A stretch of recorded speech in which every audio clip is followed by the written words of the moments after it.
investigations too. So I will say this right now. I'm still a little iffy for Beavers and all that chaos. So please bear with me as we readjust to, not, an ultimate big collab of over 400 people, But I also have tomorrow off. Do it. Never mind, I do.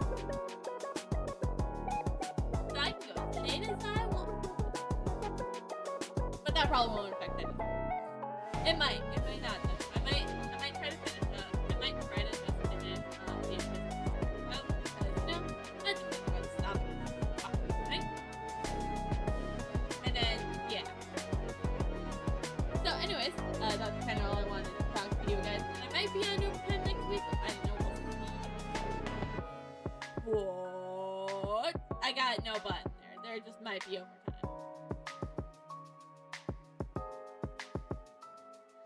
Alright, there's nothing else really to talk about either, so it's just like, yeah, now I have like nothing to say. I mean, like, we knew the 1 year anniversary of this model was yesterday. Cool. I wanna just check something.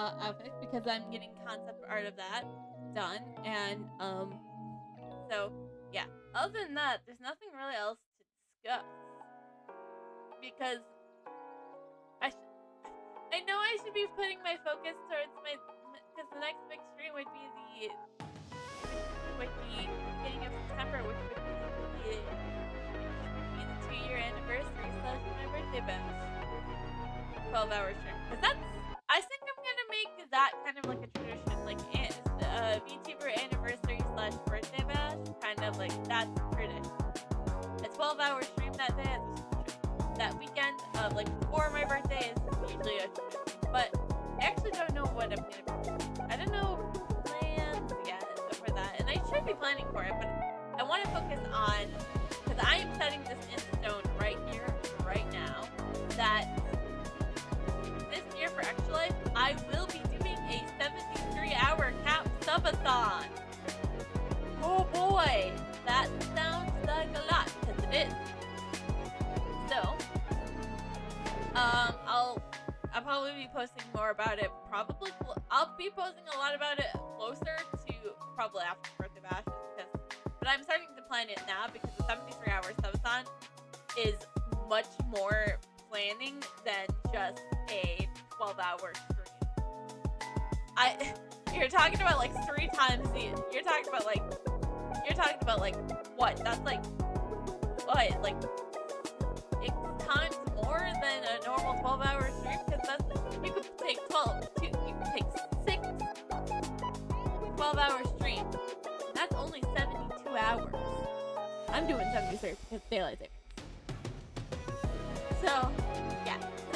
That is officially announced that this year for Xbox, I am going to be doing a 73-hour cap subathon.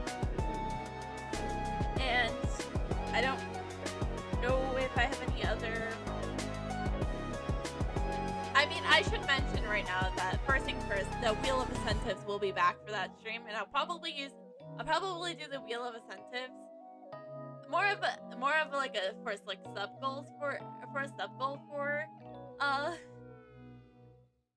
the birthday bash, but the Wheel of Incentives will kind of be there for the birthday bash, but not like pink, like those like little pink bowls we had last week, which got me into Genshin, which got which made the formal outfit a reality. Those will probably not be existent on 12-hour birthday bash stream, but I'll figure out how I'll make that work. So yeah, I think we should just shut up and talk about stuff that is like months away, and we should just focus on the now, which is playing Ace Attorney Investigation 2. The sooner we can finish Investigation 2, the sooner we can start. Wait, I think next on the list is either Bad Ending Theater or Chrono Trigger.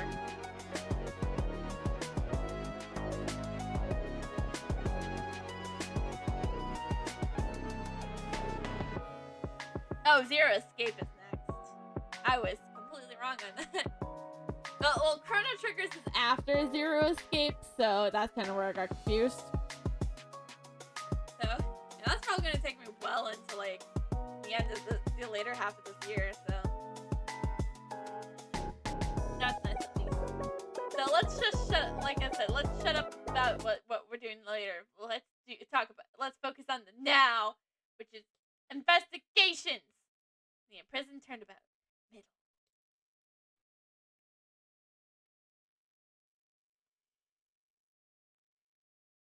Zinky. Got it. Mr. Edgeworth, just what happened yesterday?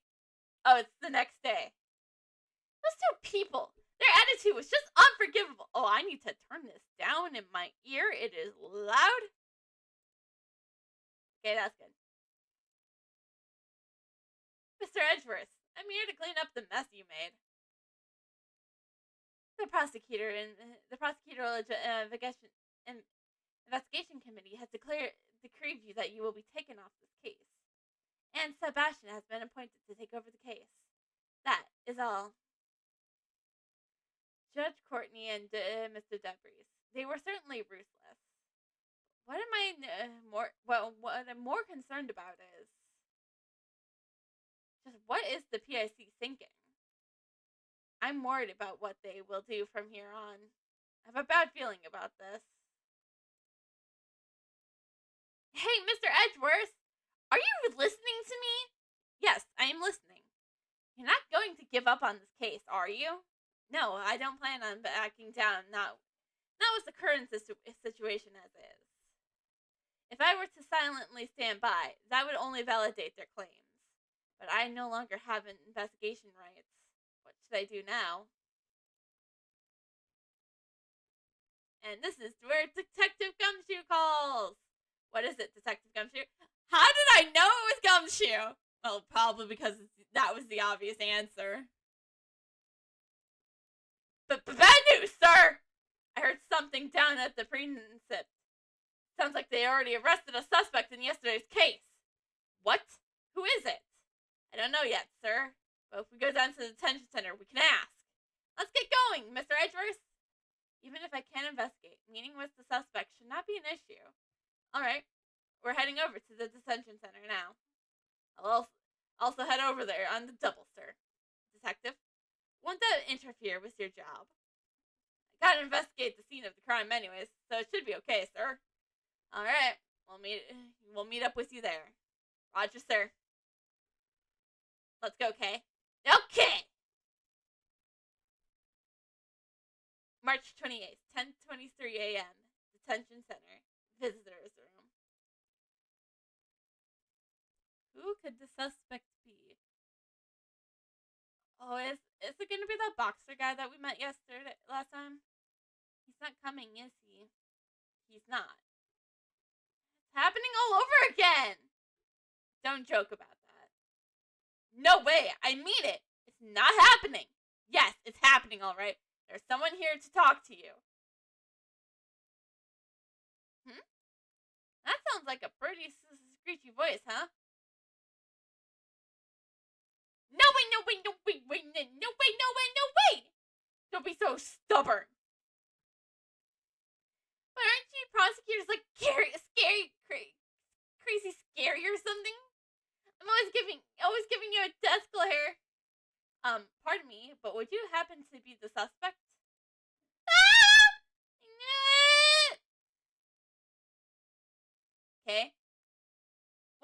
man seem so distraught? Well, because you're, you. Why you play it blunt, okay? That doesn't help me at all. Hello, Mr. Suspect.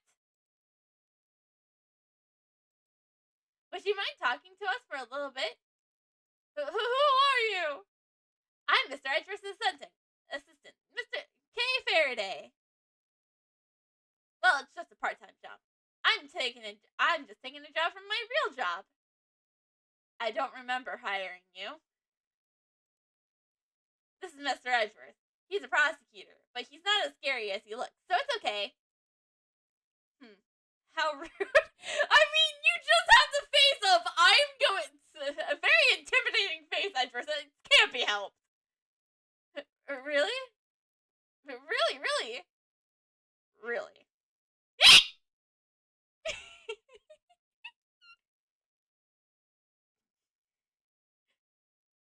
Okay, if you don't open your eyes, everything will be okay. Just talk to us with your eyes closed, and we'll be fine.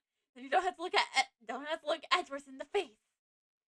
Anyways, can you tell us your name, Mr. Suspect? Yeah,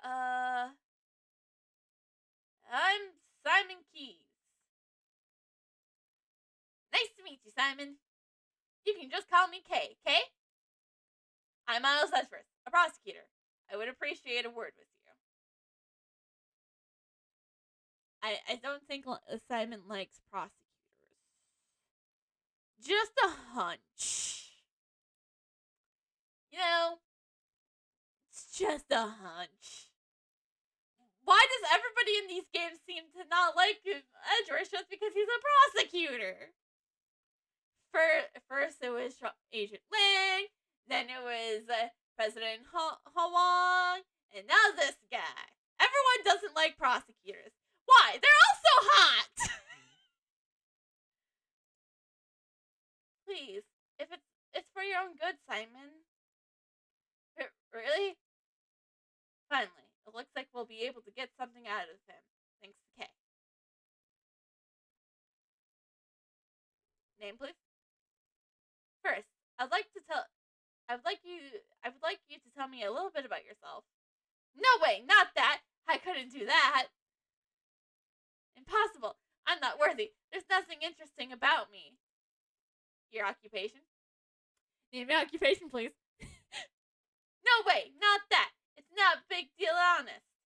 Yeah, I'm just a regular employee. A regular employee of... Good grief.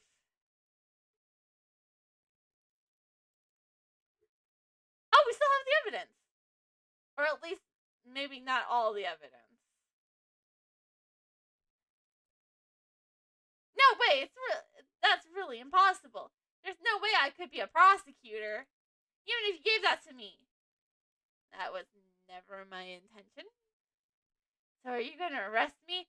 Am I going to trial? Well, hey, aren't you already... Wait, he's already arrested. No objections, Your Honor. There is an objection. Please calm down. Even if you show me stuff like that, it's too technical for me. I don't get it at all. I guess you don't have any new information about it. Sorry. Am I gonna be arrested? You're already arrested. If I start spouting some random nonsense now, I will never be able to plead insanity later. If you want to be guilty of pre-jury, go right ahead. That was the leading question. I knew it. I'm going to be arrested. You're already arrested! Good grief. He's not listening to me at all. I feel like I has to show him a certain piece of evidence. That's why I'm shoving the evidence in his face. Mr. Keys, I would like you to take a look at this. Ah! I see nothing! I hear nothing! Once he calms down, I'll try showing it to him again. Do you like chess? Mr. Keys, I would like you to take a look at this. Ah! No, I see nothing! I hear nothing! Perhaps I should talk to him some more.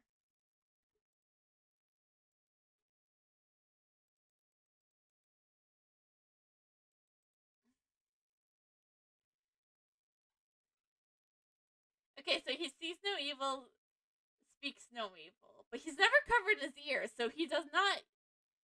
So he does. So he hears evil. Got it.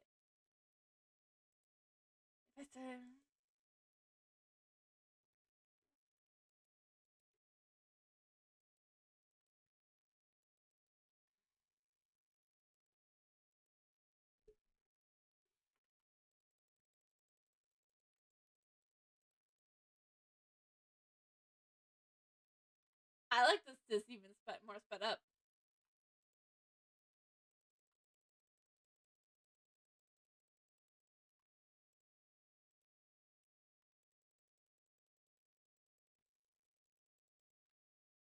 Okay, so we should talk to him about Horace Knightley, about the victim Knightley. That's a definitely speak no evil. I don't think he's going to talk to me about this. Okay, Simon, did you know Mr. Knightley from somewhere? Knightley? Yeah, I did. He was a friend. A friend. So did he know that Knightley was arrested? Did you know that Mr. Knightley was arrested? Yeah. I came here to meet him. So he visited the detention center too. When was that? When did you visit him here? It was 2 days ago, in the afternoon. I received a call from the police, so I came over right away. From the police? Why did you get a call from the police? It was a request from Knightley. He had a message for me. A message? Yeah, he wanted me to bring him a pocket-sized chessboard. So that explains that explains our chessboard. So I retrieved it from his house and came here to give it to him. Did he say chessboard? Did you say chessboard? Is Kate stealing my thoughts? She is a great thief after all. So I wouldn't put it past her. No, Mr. Edgeworth. It's just written on your face.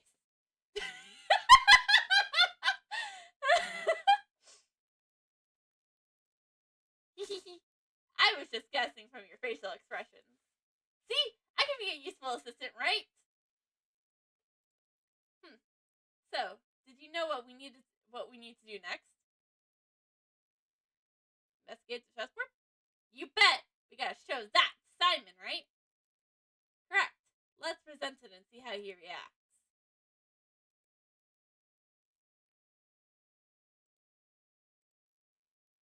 Mr. Keys, I'd like you to take a look at this. Ah! I see nothing, I hear nothing. Once he calms down, I'll try showing it to him again. Okay, to the chessboard. Do you recognize this chessboard? Ah, that's Knightley's. Just as I thought. Chessboard. This was found near Mr. Knightley's corpse. He always carried a chessboard with him. It's just like him to have one until his last breath. And what really gets to me on Simon is that, yeah, he sees no evil. He sees no evil. But he covers his mouth. That's speak no evil. But he says, "I hear no evil."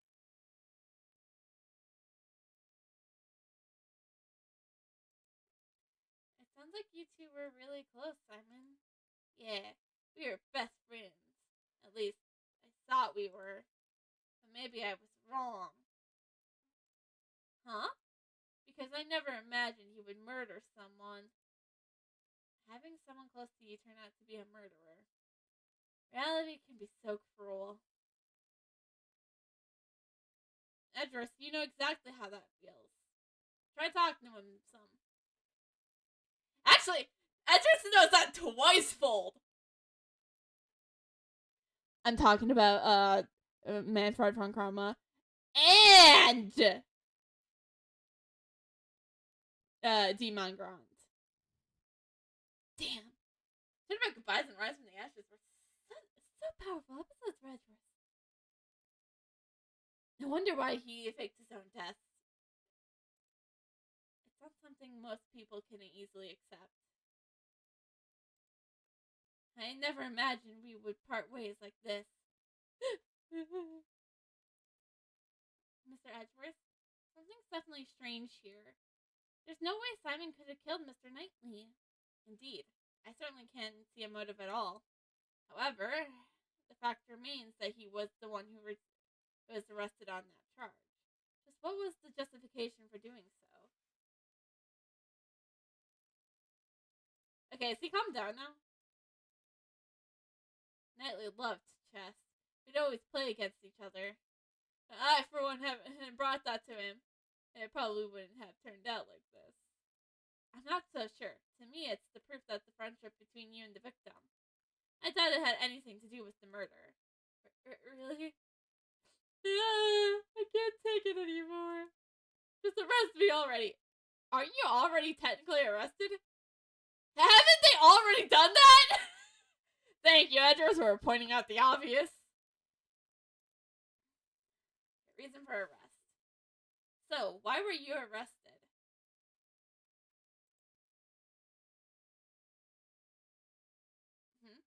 I guess he still won't respond to me.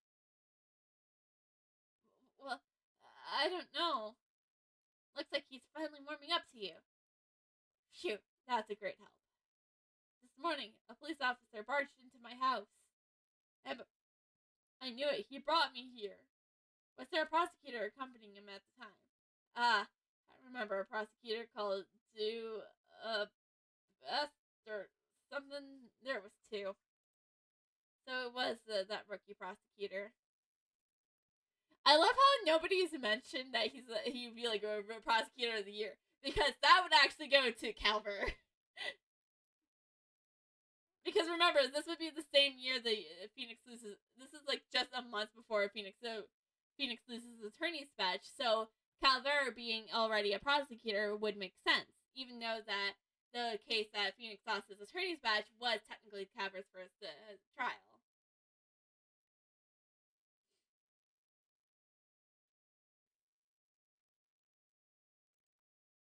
Then I guess the police haven't dragged you into questioning yet, huh? Are the police gonna interrogate me? Yep, that's right. Because you're the suspect. No way, no way, no way, no way, no way! Aren't detectives like crazy abusive or something? Well, if you meet the right one, they're not. Always bossing you around with their big bodies. Detective Gumshoe, he honestly. What awful timing, Gumshoe! Ah! I knew it! Don't worry, this one's just a big teddy bear. Please don't beat me with your thick arms. Gumshoe's not like that. I can't take it anymore. Someone call the police. Is this the police?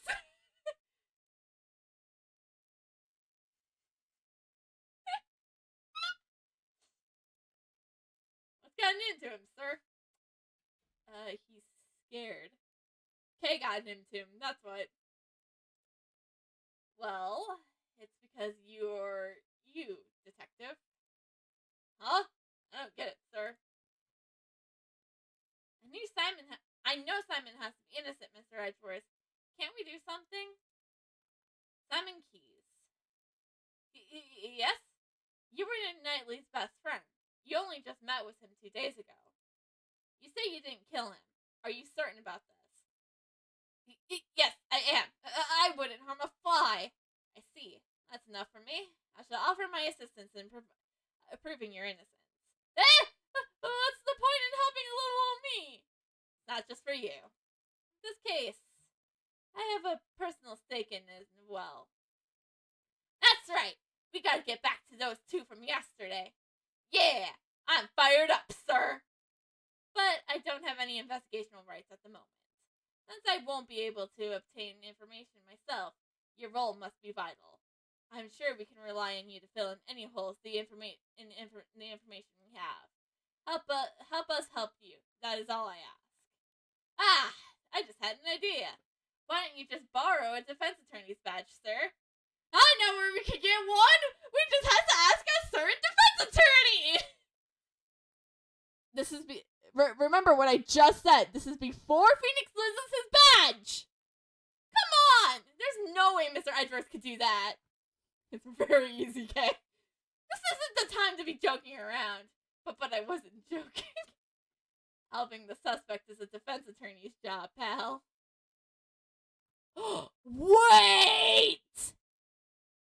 We don't need to call a certain defense attorney. There's another defense attorney we could call to help. And his name is Raymond Shields. I forgot about him. Jeez, don't worry about that. It doesn't matter what Mr. Edgeworth's job is. All we gotta do is find the real murderer. So let's get moving. Okay, pal. I'm sure you'll understand, but if the investigation results prove that you are the murderer, no hard feelings, but I will show no mercy. But you don't need to be scared. I believe in your story, at least for now. All you need to do is to believe in us and wait patiently. There's nothing to fear. Now, if you'll excuse me, I must be off. March 28th, 11:22 a.m. Detention Center hallway. Eat free, live free in prison. I don't think that's how it works. So, we all fired up and ready to go. But we still can't enter the part of the prison where the murder occurred. If you can't investigate, the only thing you can do now is defend him in court, sir. How are we supposed to do that? We can't. Huh? Hey, if it isn't Prosecutor Edgeworth and his Mary Jane, what are you guys doing here? Did you come here to harass Mr. Edgeworth again, pal? What you talking about, big guy? Uncle Ray's just here to do his job. Right! Isn't Ray Ray was supposed to be Knightley's defense attorney! So she must be Simon's defense attorney now. Your job? Oh yeah, you're a defense attorney, right? Okay, you're as cute as ever. Beautiful. I might not look like it, but your Uncle Ray is a hotshot defense attorney. I'm here to meet with a new client today. What's his name again? Shy Monkeys or something? What? You mean Simon Keys? That's it, Kay. Look at you, know the deal. Mr. Edgeworth. He's the defense attorney! I thought as much. Guess I have no choice but to resort to that method. Well, at least we don't have to call a certain other defense attorney, Edgeworth. Because in about a month, he's gonna lose his attorney's badge. I love knowing Apollo's Justice playing this game. Oh my gosh. Man, I kind of regret playing the first investigation of this game before Apollo's Justice. But, in the past, whenever I had to investigate a case I was not placed in charge of, I was able to gain access by becoming a subordinate to whoever was in charge. Not my preferred method, but it's the only one I have now. Mr. Shields, if I may ask. Hold it. By the way, I don't take on psychics. Fuck!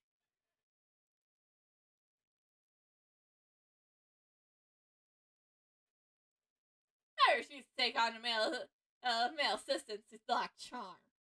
What if you take Kay as your assistant, though? But we're a package deal, so.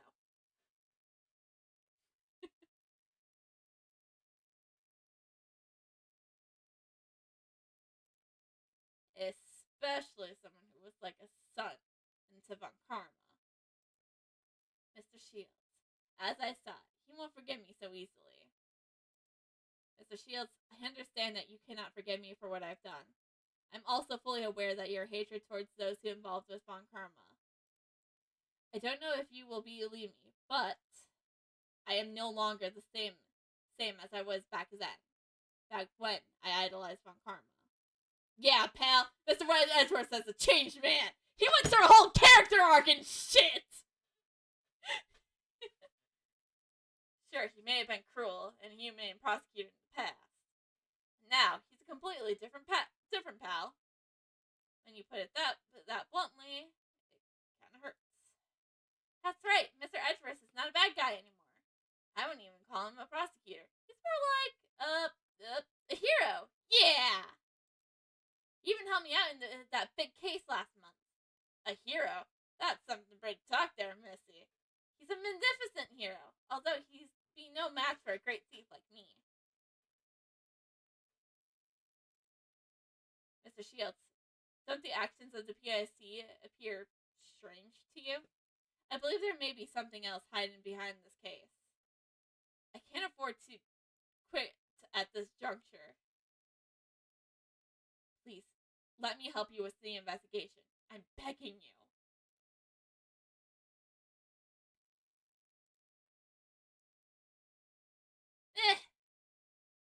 I never expected you to grovel like this. It sure looks like you've changed, alright. And I'm kind of interested in the cause of all of this. You're interested in what changed me? If I had to say, it would be probably the courtroom itself. All the experience I had and all the people I've met inside the courtroom. And perhaps reuniting with my old friends. Aww, he called them friends. He's obviously talking about butts in Phoenix, right? Oh wait, sorry, shit, I forgot. This is investigations. We can't say a certain defense attorney's name.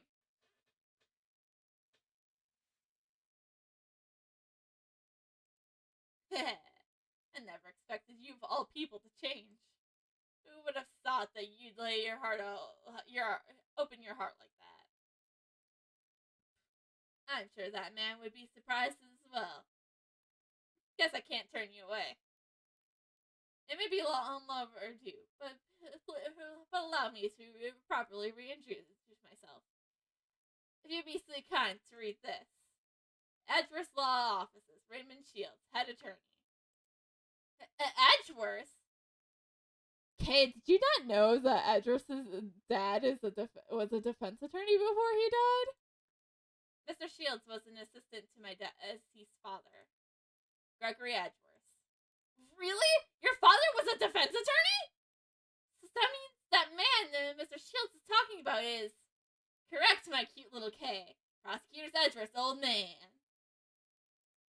I never changed the name of the firm. It's my way of showing appreciation for his help. Prosecutor Edgeworth. No, wait. Miles. Uncle Ray doesn't fully trust you just yet. It may have been temporary, but the fact still remains.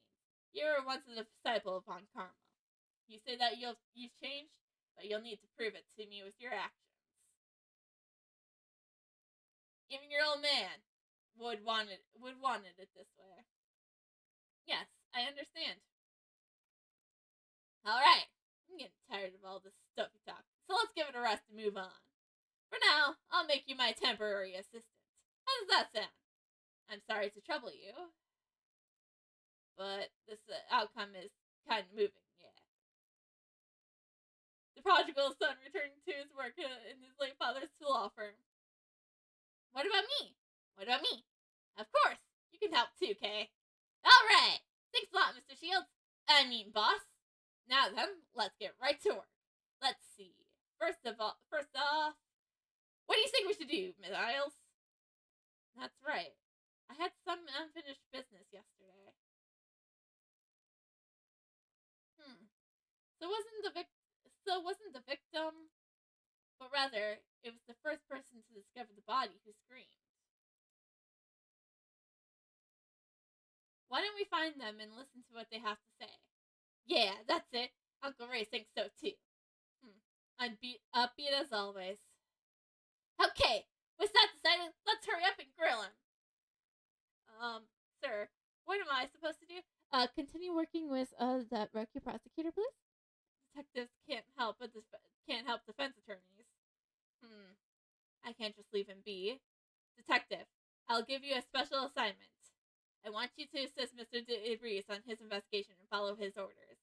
And then, if you discover anything useful, I want you to share it with us. Detective, this is a job that only you can do. Can we count on you? Yes, sir. Leave it to me.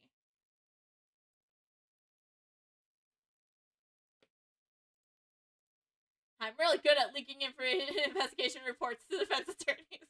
No, really, Gumshoe? No, wouldn't believe that. Nope, it's not like I played the certain defense attorneys trilogy. Wait, then.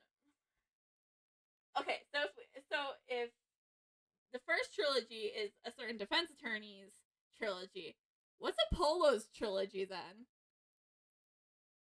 What's the Apollo's Justice trilogy? Because canonically, Apollo is like a teenager at this point of time. Like, he would be like, what, like 15 or so? So he's like, so Apollo is like still in high school and all.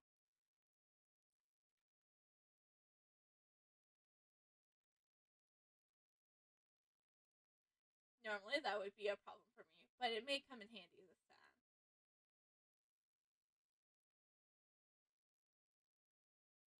Alright, let's get moving, shall we? Time to go to jail. We're already at jail.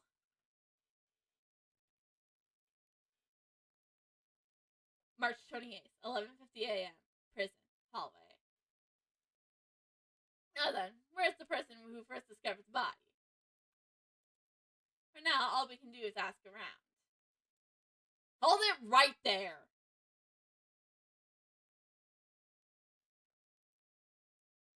Who's this woman? Excuse me, but... Oh, you're simply irresistible. Huh? Do you mean me? Very nice indeed. What an elegant mustache. Neither one of us have mustaches. It's a pleasure to meet you, mademoiselle. Defense Attorney Ray Shields at your service. How about we exchange greetings with a hug? Oh ho ho ho, but of course.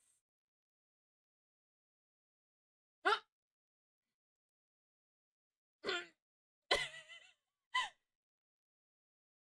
Ray, Uncle Ray's lips. A proper greeting should begin with a hug and a kiss. Ooh, that sounds kind of French. Should I bust out my French accent again? Oui, oui. Oui, oui. She should be French and elegant. It's almost like it was stolen from him. Okay?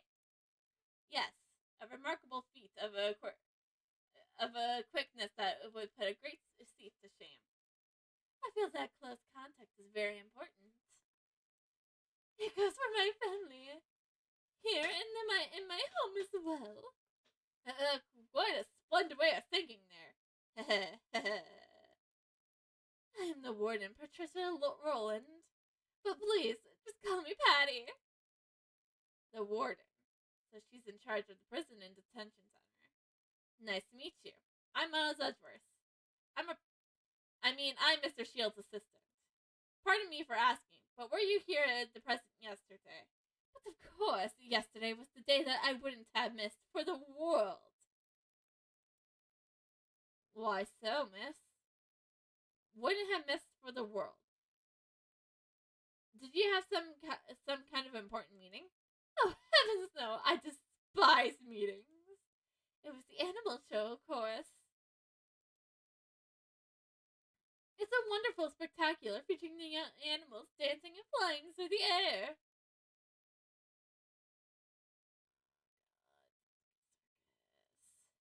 I always, I always see it along with everyone in our homes. We're one big happy family. We built a special stage in the courtroom just for the performance. A performance for the prisoners' enjoyment.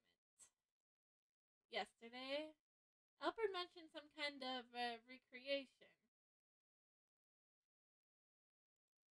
I suppose the animal show was what he was referring. The animal show was what he was referring to. When did the show take place? It started at 8 a.m. and ended around 10 a.m. That's exactly when the body was discovered. So whoever saw the show must have would probably have an alibi.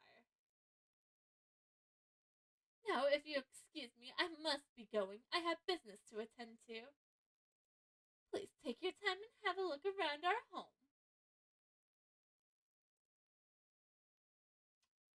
I have a feeling she's the murderer. So where should we start, Mr. Edgeworth? There would be a prisoner who heard the scream. There was a prisoner who heard the scream from the person who first discovered the body. Let's start by talking with him. I must. No! That's probably Polly!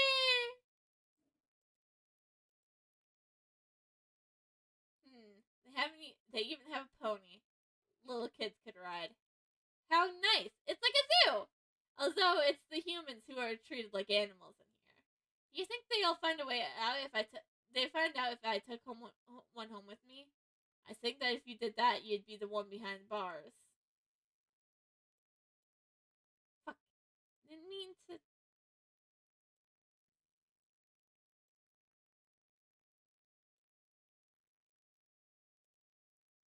Oink oink!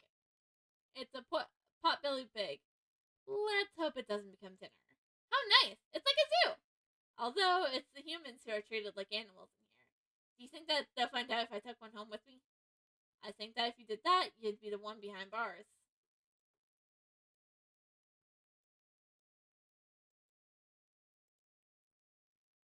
There's a monkey on the hill, Mr. Edgeworth!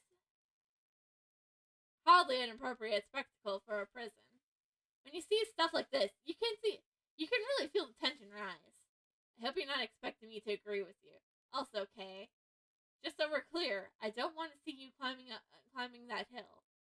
But someone's got to show that monkey who's boss. Don't provoke the monkey. This bench is quite rusty. Only cats and Gummy would sleep on this bench. Indeed. No arguments here. Hey, you there. I'd like to ask you some questions. So cute. Meow. It really is. Meow. Hey, you! Meow. You finally noticed me. By the way, what's this cat's name, Meow? His name is Nirmal. Meow. That's enough. Carry on with your duties. What we have here is a failure to communicate. The courtyard lies just beyond these shutters, but they're all locked. Freedom is right in front of them, but the shutters are locked up. Life is so cruel.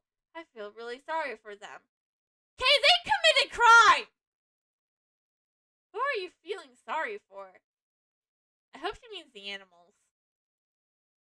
Oh, look at this little bunny! What's a rabbit doing here? I almost stepped on it. How nice! It's like a zoo! Although it's the human zone.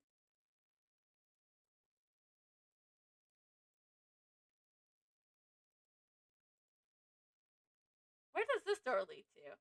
Don't you feel something strange fast coming from that door? Maybe they got a deadly criminal locked up behind the side. That certainly is possible. It would be best not to get too close. I was just kidding!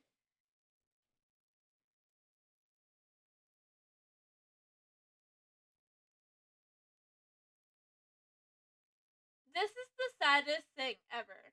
Unless I didn't look to you.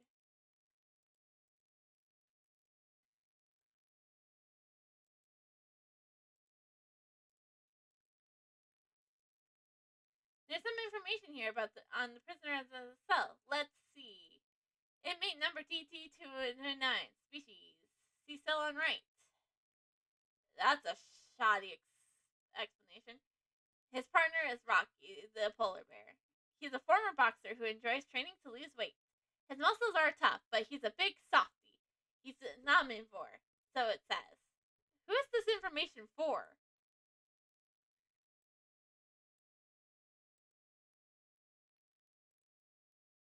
Hey, something's written on here. Yes, it's some information about the inmates. Inmate number DD-228. Species Corvius brutus. Despite his ferocious appearance, he's an omnivore. His partner is Gwen the penguin. He has a good acting skills and a great stage presence. Delivers powerful testimony. So it says. It's just like one of those informations as a sign of a zoo. This really is like a zoo. What up, Ray? Uncle Ray's lips. You seem to be in quite a shock. Isn't Warden Roland the type of beauty Mr. Shields likes? A hug is a greeting, but a kiss is a whole different level. Your Uncle Ray needs time to mentally prepare himself. I didn't think you'd be such a shy guy, Mr. Shields. Somehow, I don't think that's the problem here.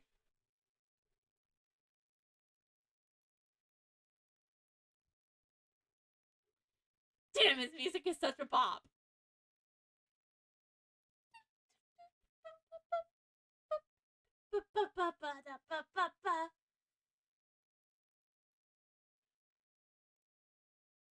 It's so dirty.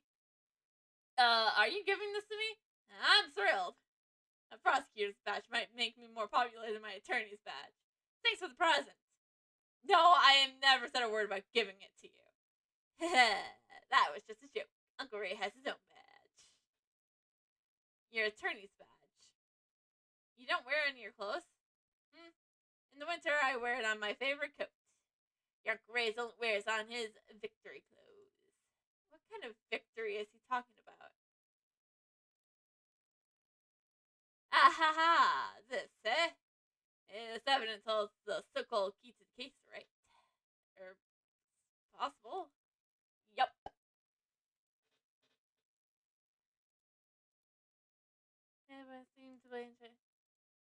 I feel like okay. I don't need to show him evidence anymore. We already did this last time.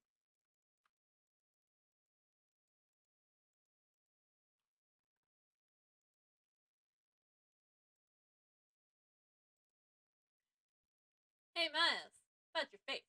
Could you loosen it up a bit? Since you're going to be Uncle Ray's assistant, you'll need to smile more. Being an assistant and smiling more has nothing to do with one another. That's not true. A smile is just the first step to building trust with the client. First, show a refreshing smile that puts them at ease. Then give a wink to capture their heart. Ah, right. The wink. That's the part that a certain defense attorney keeps forgetting. Alright. Fuck! Fuck! I winked in real life, but my model didn't wink. Fuck! Damn it, glasses. Ah! Got it! Wink. And it was a hug and exchange of business cards. That's how you open up a client's heart. Let's just keep it at that to ourselves, please. Well, managing the law firm was quite tough at first. It was difficult inheriting a business from Gregory. Is that so? What kind of requests do you usually receive at the office? Usually requests to defend suspects in murder cases and various sorts of legal counsel. Well, our basic policy was we welcome everyone. Did you ever have to turn down any requests? Well, if the client wasn't cute enough. I said everyone was welcomed! I'm kidding! That was a joke. We accept clients of all sorts. With Greg's name on the line. I couldn't do a half-hearted job. The Edgeworth Law Offices. The law firm that my father built.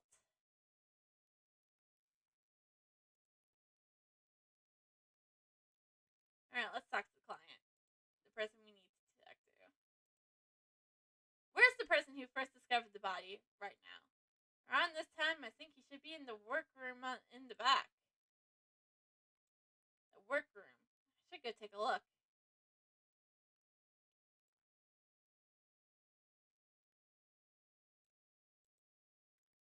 You can see the crime scene from the small windows.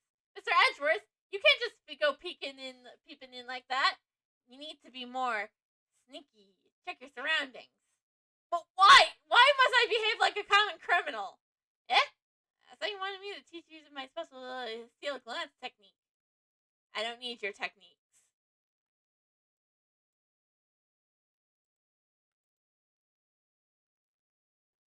Hello?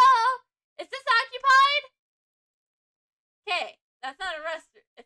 It's not a restroom. Hey, guard, do you have a minute? Sir, what is it? Is anyone using that workroom right now? Presently, there is one worker for one prisoner inside. I possibly he's been in there since noon roll call. We would like to ask the prisoner a few questions, if that is acceptable. Yes, sir, I will bring him out, so please wait a moment.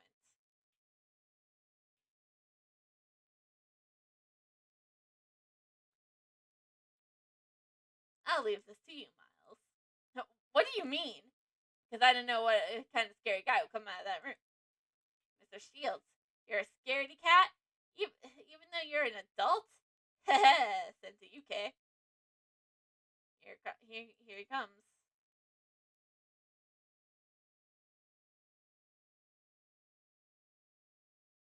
Oh God, not him! It took me a second to realize who this man was, by the way. It took me a second to realize who he was. I forgot his name, though. But he's the guy who killed that one. He's the guy who framed Larry.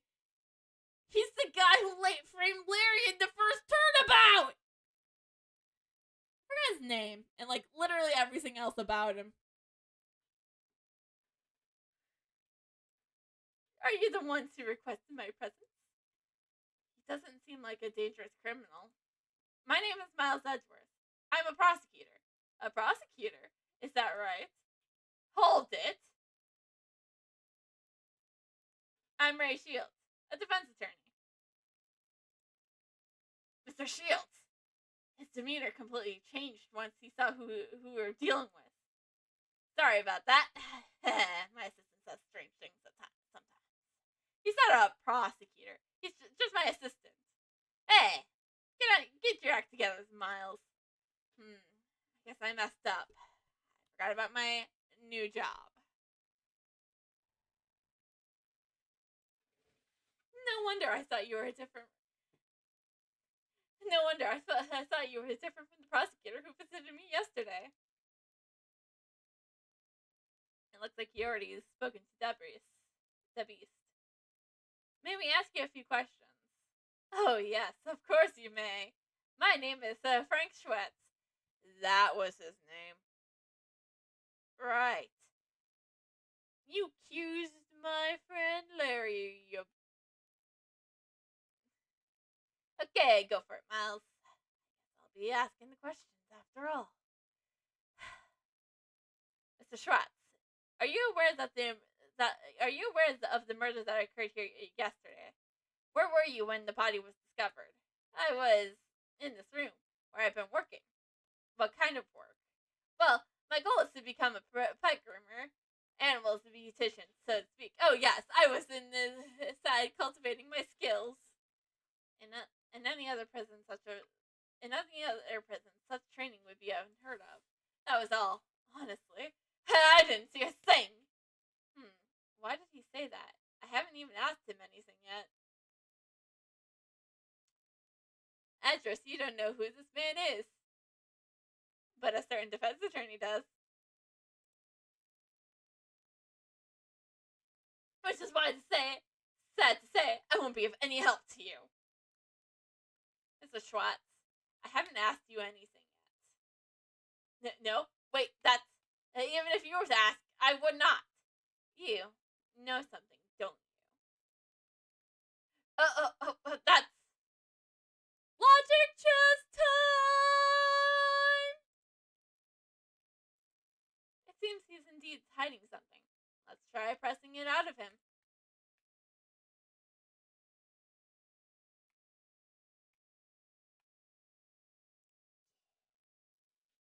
First, let us assess the layout of the board. My opponent's condition is... I'm afraid I didn't see a thing, so I won't be of any help to you. This man's expressions do not change much. It's your poker face. May be difficult to read his emotions from his body language. Perhaps I should focus on how he phrases his words. It may reveal what is on his mind. Now, from my open move, I'll start asking about who this man is. Even if he hides his emotions, if I push the right buttons, I'm sure I'll cause a change.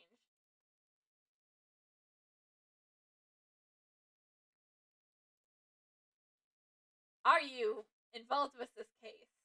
Are you referring to the murder that occurred inside this prison? I had nothing to do with it at all. Is that true? I would never dream of being involved in a murder plot. How should I put it? I'm an upright model citizen after all. Bullshit you are!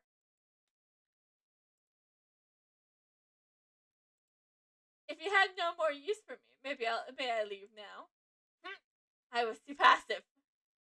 Fuck.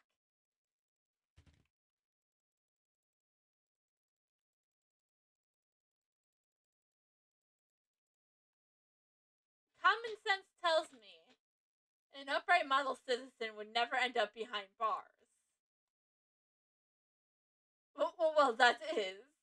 Tell me what you know about the incident. I already told you I don't know a damn thing. Oh, well, I really don't know anything. Wait and see.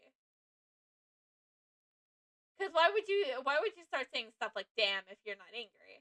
I apologize from the bottom of my heart for that outburst, but I will be of no assistance. Pardon my rudeness. It's just that the murder occurred in a rather confined prison. It seems unnatural that you didn't know anything about it. Oh, natural?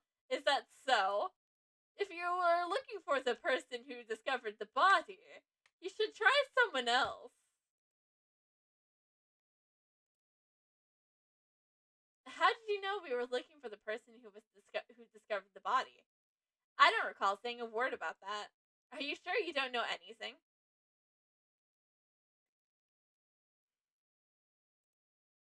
No, it was merely a hunch I had. I'm but a humble pike groomer in training. I honestly have no recollection of the murder. I'm positive that this man is hiding something. For my next move, I'll ask him about his movements on the day of the murder. This man has suppressed his emotions. I will expose his true nature hidden behind the suspicious smile. Let's talk about what happened on the day of the murder. If you truly had nothing to do with it, there shouldn't be a problem, correct? Oh, well, on the day of the murder, there was a lot of going on.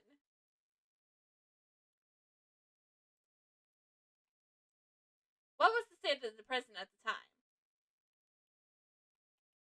I don't remember. It was, well, my memory is rather poor. I don't have enough clues to proceed with this line of questioning. Maybe I should try another line of attack.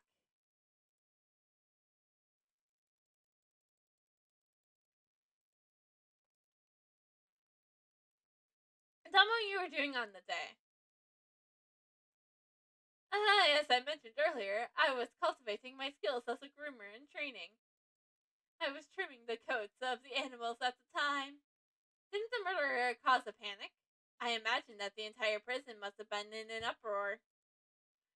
Well, but that's where there was no panic. I could even hear someone's voice. Someone's voice. Judging from the circumstances, I suppose it was a scream that you heard. Do you have recollection? So you do have a recollection of the murder. You kept it insisting that you knew absolutely nothing about the murder. But you do not give me you do not give certainty to your claim. Ugh. Well, I thought I heard someone's voice, but in any case, I don't remember it very well. The scream at the time of the murder. It might be a clue. I better keep that in mind.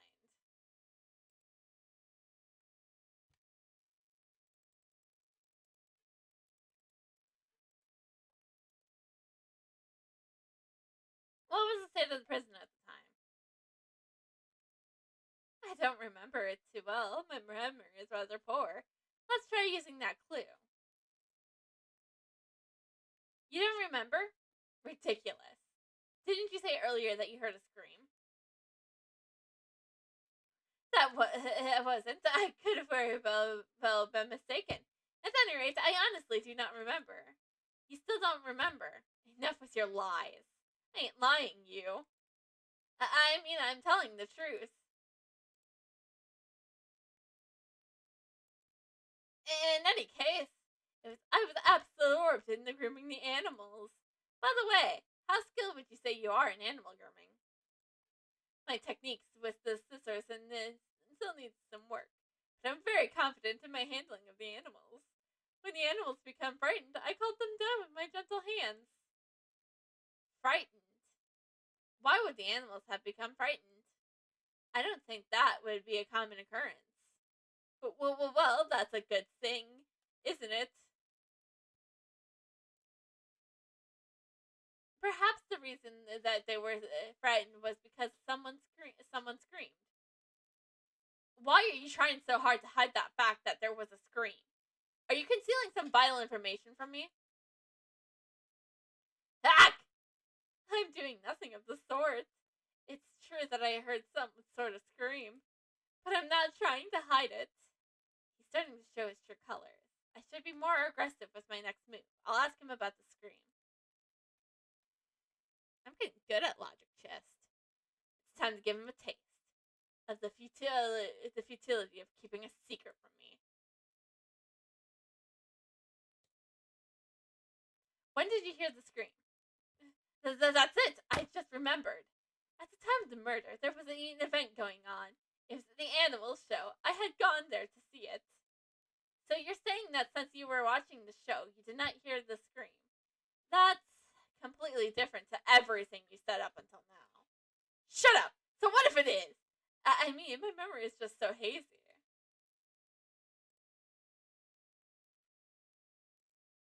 The animal show was very enjoyable. What kind of animals performed in the show? Well, I believe I saw a whale. You didn't see the show, did you? You liar. You didn't see the animal show at all. Ugh. Well, that is. I sort of saw it and I sort of didn't. You didn't see the show. This could be a clue. Do you know who the scream belonged to? Well, I was mistaken. When the incident occurred, I just happened to be in the courtyard. That's why I did not hear the scream. Let's try using that clue. Just how deep are you going to dig your pitiful eyes? It's obvious that you didn't see the animal show. Ugh. There's no way out of this. Tell me what you really happened. Confess everything you know about the scream. I cannot answer. What I cannot answer. I didn't hear the scream from the person who discovered the body.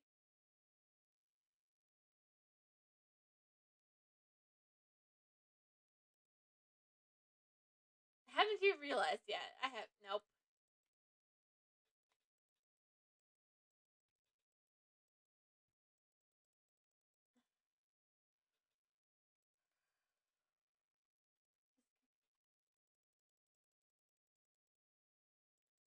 I was passive.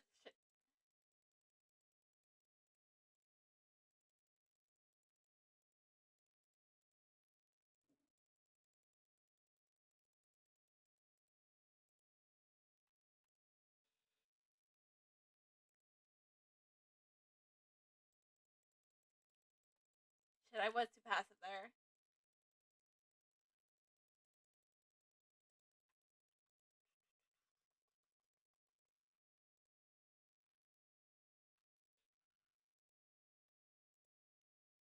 Fuck!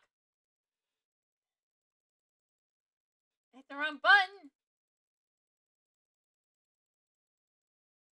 Fuck! I know I messed up.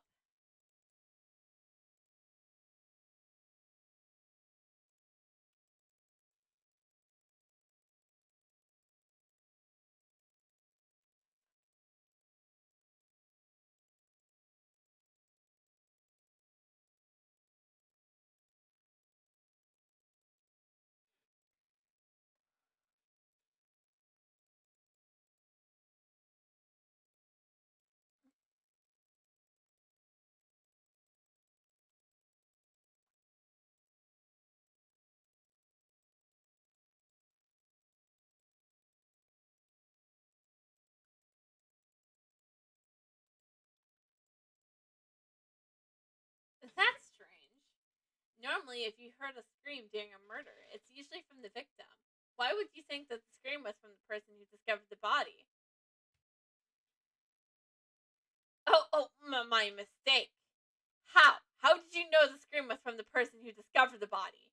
Well, that's because.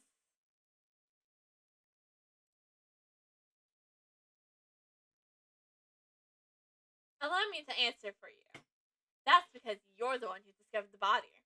And the scream that was heard when the murder occurred didn't come from the victim. It came from you when you discovered the body. Ah! Just who do you think you are? A friend of the guy who put you in here? It's just as you say, but what gives you the right to do this? Checkmate. I love how I say, I'm gonna get an electric chess, and then I completely fuck up.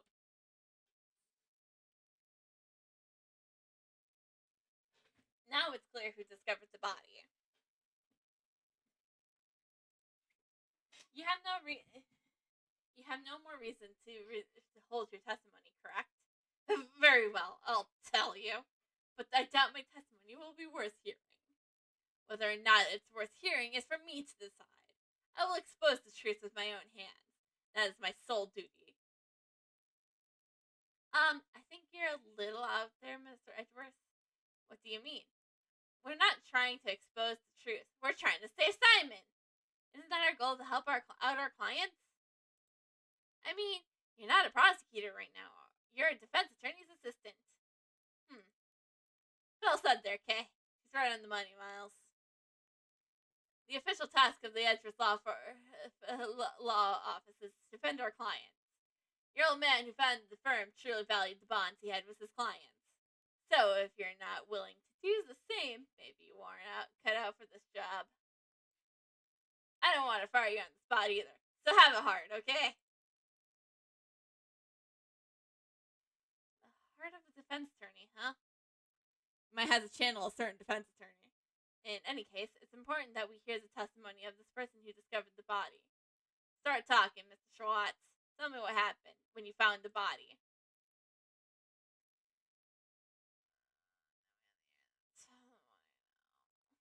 I was in the workroom over practicing my skills. By some chance, I got curious about the address worker to the door. I peeked through the small window in the door. Then I saw him lying there, a man, not moving, dead. I crawled right in front, frightened, and found myself letting out a scream. If I may confirm one thing,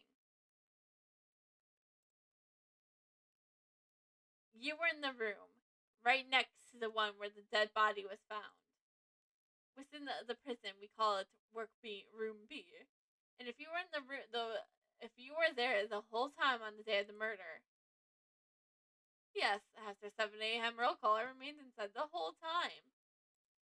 In this prison, we have roll call 3 times a day. At 7 a.m., 9 and noon, 7 a.m., noon, and 9 p.m. And they check the workrooms during those times too. Exactly. I see. So during 7 a.m. roll call, there was nothing amiss. And Knightley's body was not in the workroom yet. Noted. So it sounds like our murder occurred after 7 a.m., huh? And that's right, when the animal show started. Correct. The other prisoners went to see the animal show. Meaning anyone who did not see the show does not have an alibi. Do you understand what I'm saying, Mr. Schwartz? Yes, that is certainly true. However, I merely discovered the body.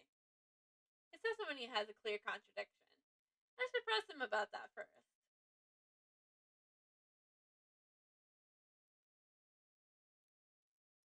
Oh, he wouldn't know what it's like to be pressed.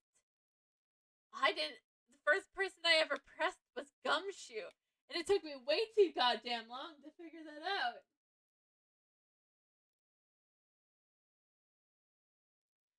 If you guys recall, there's no evidence to it.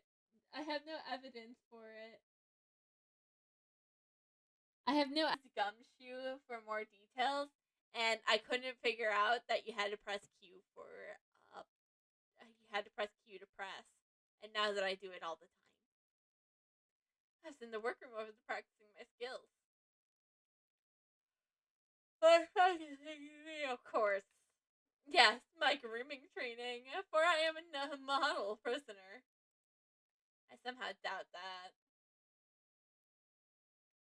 By chance, I got curious about the adjacent workroom, so I went up to the door. You were curious about the adjacent room? Precisely. I felt the need to look inside. Why did you feel that way? Even if you asked me why, I just did it on a whim. So you weren't concentrating on your training? No, nothing of the sort. For I am a model prisoner. I just thought the other prisoners had left to see the animal shows, which is why I was feeling somewhat lonely. Yeah, that's like being stuck in a classroom after school lets out. Yes, that's right. And since I couldn't enter the other workroom,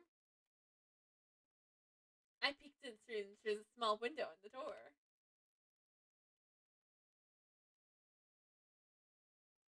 The small window, so you couldn't get a clear look.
Hmm, interesting.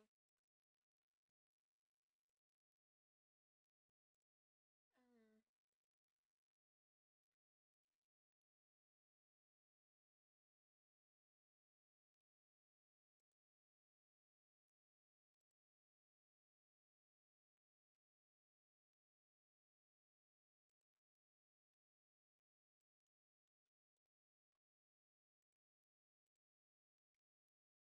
You can open it from there.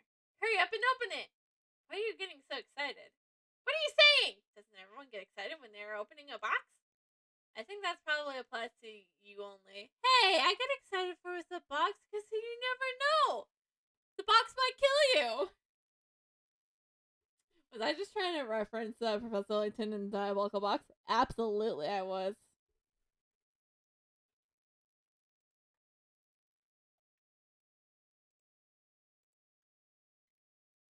These are chess pieces, right? I saw some similar ones in your office, Mr. Edgeworth. Huh? But the pieces here are black and white. Those are correct colors. My pieces were custom made. Custom made? That sounds like a treasure to me. Her eyes are sparkling. Does she intend to steal it? Please don't.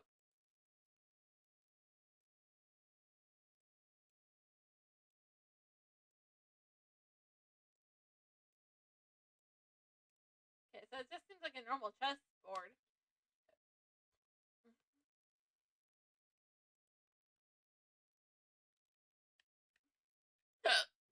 Indeed, as you can see, there is a grill covering the window. Does not offer a wide view at all. Normally, the guards use it to check inside the rooms, right? Precisely. Now you seem to be very versed in this matter. Well, I just happen to know a thing or two about prisons, you know. What does she mean by that? I'll have to find out in detail later. In any case, I peeked into the room, but from the window, I saw him lying there, a man not moving, dead. You knew there was a man right away. It was a clear judgment from his physique and clothing. Even though he was facing As even the fact that he was dead was the plain as day. You could tell he was dead through that tiny window. Well, it was not the first time I seen a dead body. Ugh. What? What? So you mean the reason you're here is because I'm ashamed to admit it, but this is as you say. However, this was my first time seeing a body that someone else has killed. Wow, it's not surprising that they were hit over the head with a anchor statue. Sorry, how many times am I going to bring up the first turnabout? Like all the 10. Hey, did you make sure to know what time it was? Sorry. I'm getting all the first turnabout jokes out of the way here, okay? Just let me have this, okay?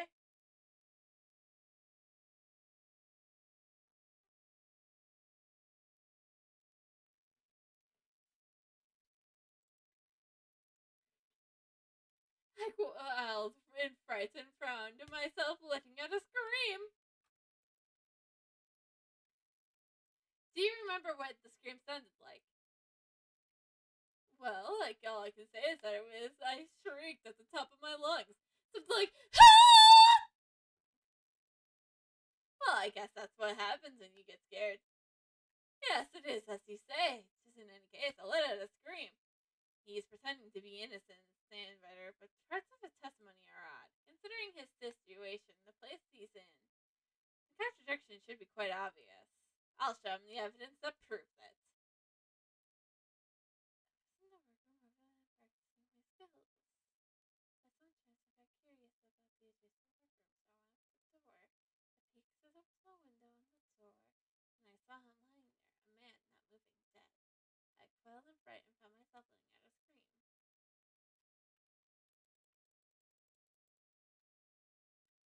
Edgar says it's obvious, but I don't think it's obvious.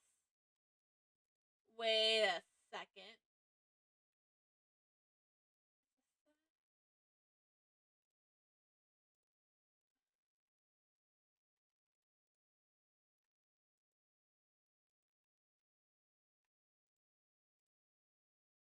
No?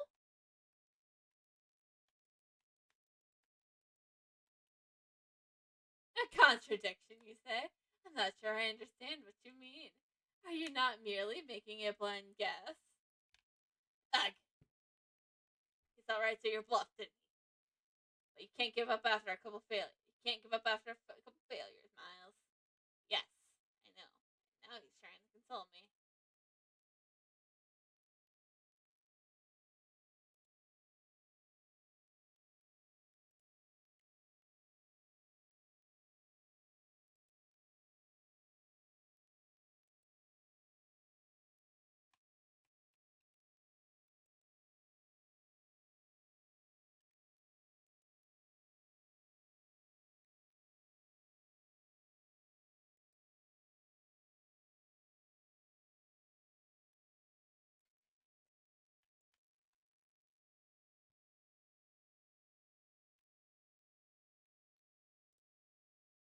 Oh, right! Because his prison bracelet would have gone off! Mr. Schatz, please stop telling such fable lies. You don't seem to understand your position. My position? I used to be a newspaper salesman, but then I took up pet grooming and training. What about this bracelet on your wrist? It proves that you are mistakenly a prisoner. And as long as you wear that bracelet, you should not be able to move around as you please. Yeah, you know that too. As soon as you went through the door, the sensor would have sounded the alarm. However, that is peeking into the adjacent room is impossible when you couldn't even leave the one you were in. Ha! Wooey! That's one, Miles. That was a real hum doing. But doesn't that mean Mr. Schatz didn't see the body? I'm not sure. Perhaps we should let this man himself explain it to us. You see, that is, forgive me, it appears my previous explanation was lacking. I shall clearly explain how I was able to see the body. Very well, let us hear your revised testimony.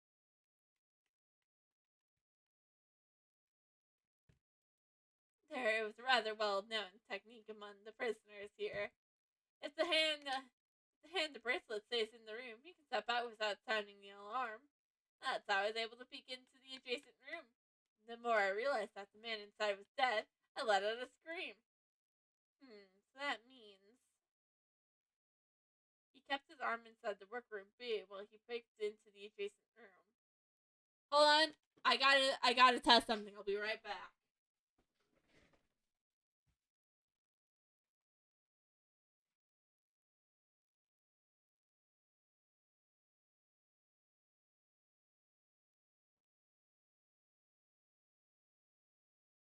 Nope, it's absolutely possible. I tried to keep I tried to keep my right hand in my room while I peeked into the what was my brother's room before he, moved out and stuff. And then that happened. So yeah, it is possible that you could.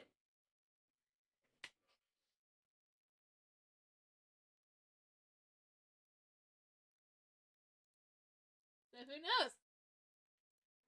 I'd appreciate it if you didn't mention this to anyone, especially the guards. Okay? Was that what he was trying to hide earlier? Should I try asking him for more details about a few other things as well?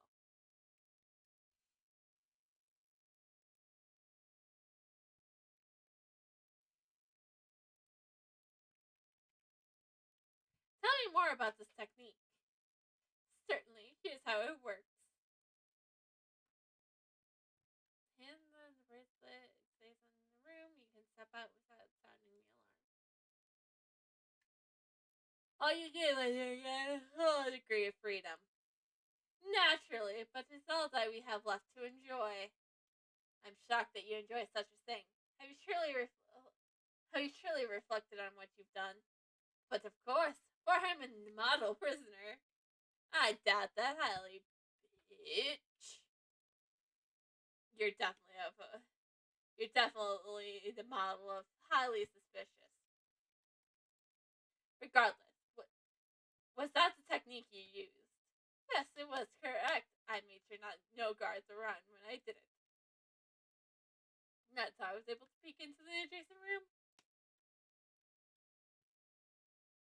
Why would you see something so troublesome and potentially dangerous?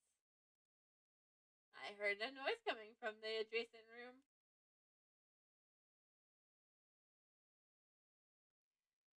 And you haven't said something about this noise until now. It seems odd to me that there should be there should not have been anyone inside. So you peeked into the adjacent brick room as soon as you heard that noise? Yes, of course. I peeked in as soon as I could. I see. Is there a problem with that statement? There is a problem! So you looked into the adjacent room immediately after you heard the noise? If that was true, then you should have seen more than just a dead body. You should have seen the person who made the noise. And that's it. Well, he looks really shaken. Mr. Strat, answer me. What did you really see? If you intend to remain silent, I will have no choice but to assume that you are accomplice to the murder. Oh, please forgive me. It's just that I couldn't even believe what I saw myself. I may have just been a dream. I hesitate to even recall it. Tell me what happened. Very well. I will be frank with you. I saw a dog. It was a nightmarish scene. A large black dog was biting into the neck of the victim. What? What did you say? It was a truly hellish scene. That dog killed him. Ooh, that's gonna be sick. That's some grade A trauma right there. I was chilled to my very core and let out a shriek. A man-eating dog inside the zoo, the zoo of a prison.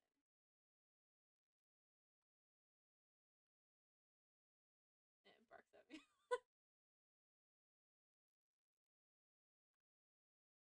That was everything I saw. Do you believe me now? Yes, I do. I doubt one would be able to lie about something like that. But you add that to your testimony. Certainly. The moment I realized that the man inside dead, I let out a scream.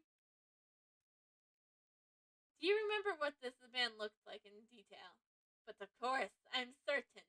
He had a blonde hair, and his throat was covered in blood. Do you take me for a fool? That should be obvious. I am merely telling you everything I saw, as I saw it, just to be clear.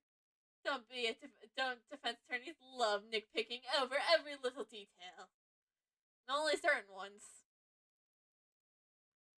I detect a tinge of spite there. No, really, Edgeworth? I wonder who that little spite is towards. It's obviously to a certain defense attorney. Perhaps he had an unpleasant experience with a defense attorney in the past. No, really, Edgeworth? No, I wouldn't expect anything less.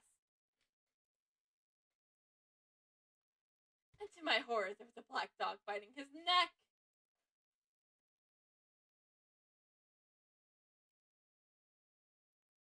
A black dog was biting the neck of the victim.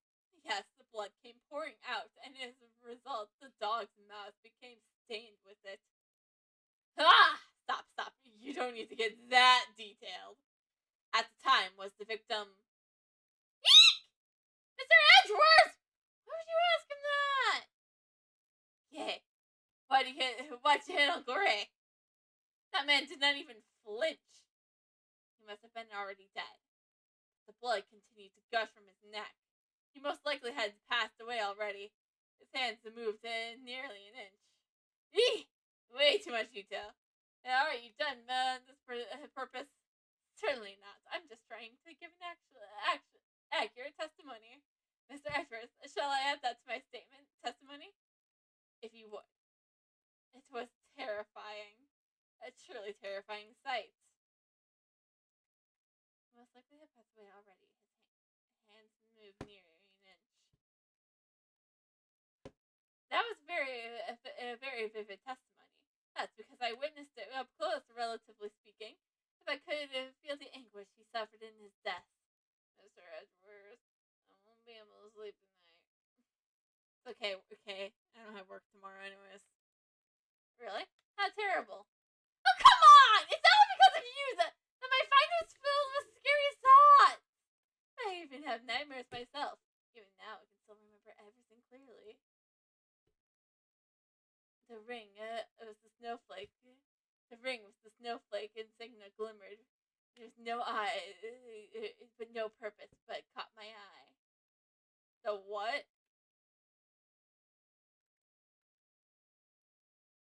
A ring with the snowflake insignia. Impressive memory. I was formerly a newspaper salesman. Right.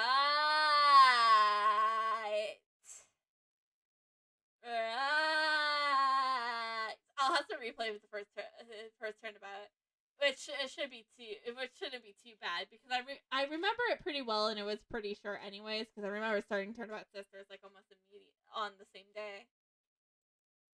I had quickly identified what a customer wanted based on his appearance and attitude. In order to form a successful sales strategy, it was the most basic of basics. But you're dealing with a corpse, not a customer. Are you like that with everyone? Yes, it has already become an ingrained habit of mine. It was an important point that I should determine the success or failure of a sale. That's how you were able to easily recall such a minor detail. Precisely. Even the grained insignia of is crystal clear. Is that really possible?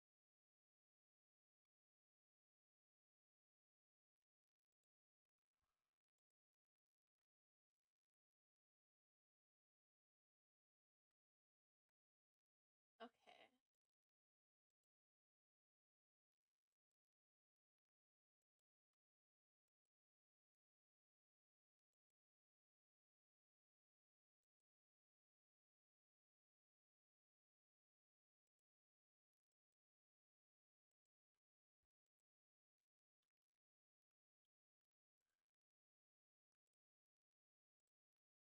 I have an unerring eye. That too much I can declare.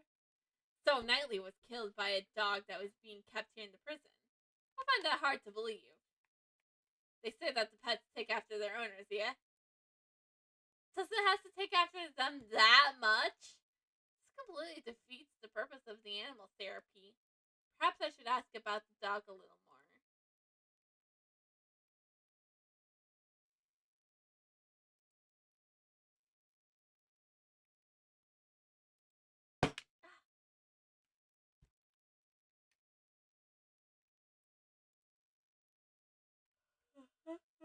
His neck. He most likely had passed away already. His hands moved nearly an inch. The ring with the snowflake and sigma glimmered with no purpose but to catch my eyes.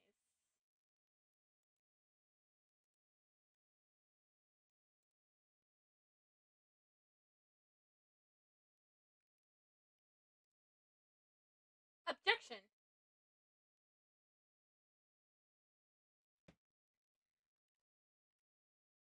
A ring with a snowflake and sigma. Yes, that is correct. It was clearly engraved on the surface. I see. Your testimony is very accurate. But it's a little too accurate, if you ask me. And what's wrong with being accurate? You state that you saw a ring with a snowflake and sigma engraved onto it. And it's true that the victim wears such a ring. See? Was I not correct? But it's not hidden from where you can see the body. That is not the issue I have with your testimony. Take a look at this picture. As you can see, the right hand is covered by a sheet. It should not have been possible for you to see the engravement on the ring, unless you had approached the body and lifted the sheet for yourself. You said you only looked into the workrooms to the door, and yet you gave such a detailed account of what you saw. Who do you think you are? Acting all high and mighty. I'm telling you, I saw what I saw. Oh, the victim must have been moving his arm after I saw it. I don't think so. You said as much earlier. The man died, and the man didn't even flinch. He must have been already dead. The victim was already dead. How would he have been able to move his arm? This guy's looking pretty suspicious right now, yeah? Frank Schwat, what are you hiding, you scoundrel? No, I ain't. I'm not. That is, you're wrong. I know what I saw. Yeah!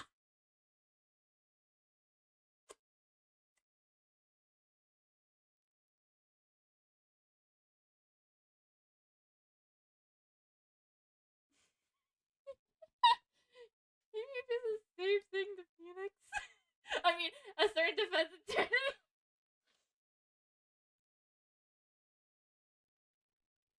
Shut up! Stop making a fuss over about every little thing I say. You're just a defense attorney's assistant. He has finally shown his true self. Whoa! I guess cat's out of the bag. A black hairy one at that. It just went flying. I'm just your friendly neighborhood witness. Who has murdered in the past.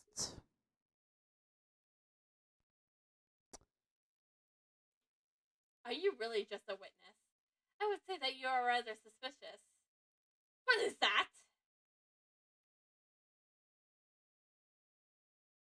You saw something that could not have been seen from the outside of the room. How is that possible? The logic behind it is simple. Mr. Trott, this is where you saw the body from. When you discovered the body, you went inside the room where it laid. Since you saw the engraving on the ring, that is the only possibility.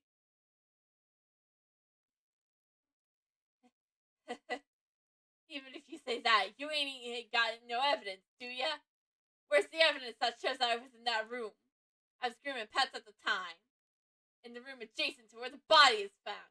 I even went so far as to borrow some rubber gloves. Show me the evidence to prove I was in the room where the body was found. You said it yourself, idiot.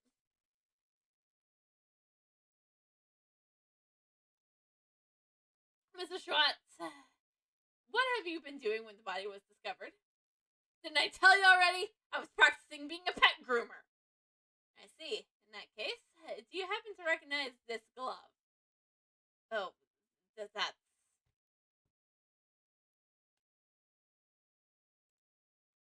This was found near the body. It's believed to have been dropped by the culprit. By the way, I noticed that you also have a rubber glove hanging out of your apron pocket. No, this is something else. It looks like you're missing one of your gloves. You can find gloves like these anywhere in this prison. Your evidence proves nothing. Perhaps we should hand this glove over to the police for fingerprints. I'm certain they'll find some very interesting results.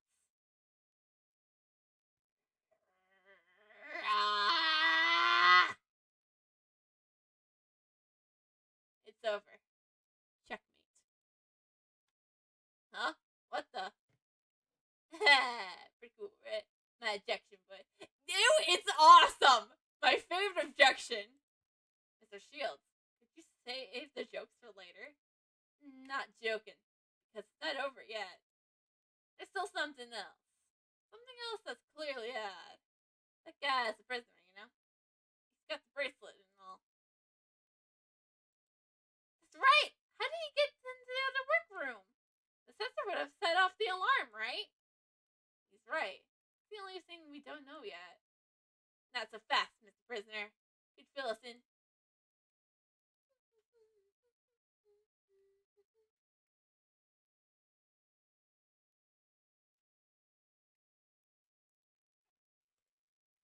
That's pretty weird. The president should have been his last line of defense. Defense? That's right, Kay. There's useful evidence for Mr. Prisoner here. He could have claimed that due to his bracelet he wasn't able to enter the room. But he didn't say a word about it. Is there any reason why you didn't?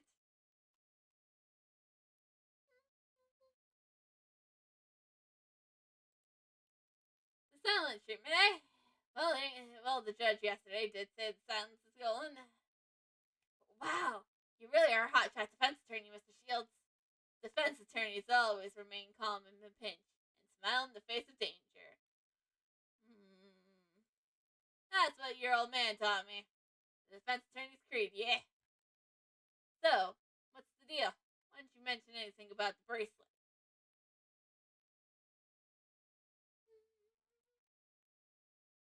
The truth is, it's broken.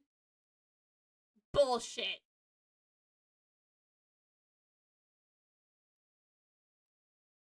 No way, now you just picked up your toupee, bitch.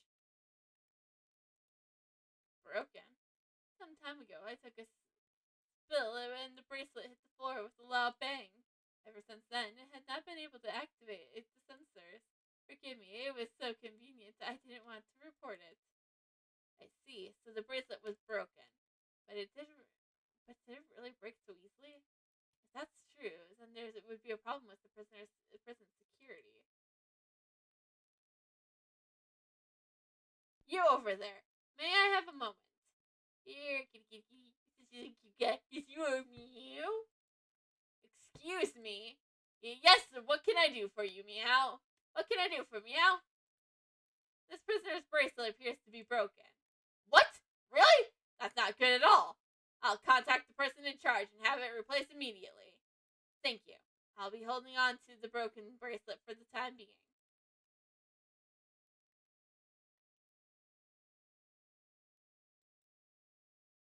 Yes, sir. Please take care of it. I like that guard. Now that the bracelet's been taken care of, shall we move on to arresting you for murder? What? Perish not as a thought. I didn't kill anyone. But your bracelet was broken, right? Does that mean you could have gone anywhere? That means you could have gone anywhere you wanted during the animal show. But all I did was find the body honest. And it's true that I saw the dog biting his neck. However, I entered the workroom after the dog had left. Why did you do that? Well, it was just... I was curious if I had anything of value on him. Objection!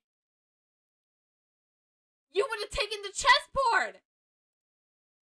that he was planning to loot the corpse. That's why he remembers Netley's ring so well. Why are you looking at me, Mr. Edgeworth? I'm a great thief. Please don't put me at the same level as him. But I didn't take a thing. The animal show has ended, and the other prisoners were making their way back down here. So I hurried back to my workroom and let out a scream to deceive the others. And that's when you dropped your rubber glove.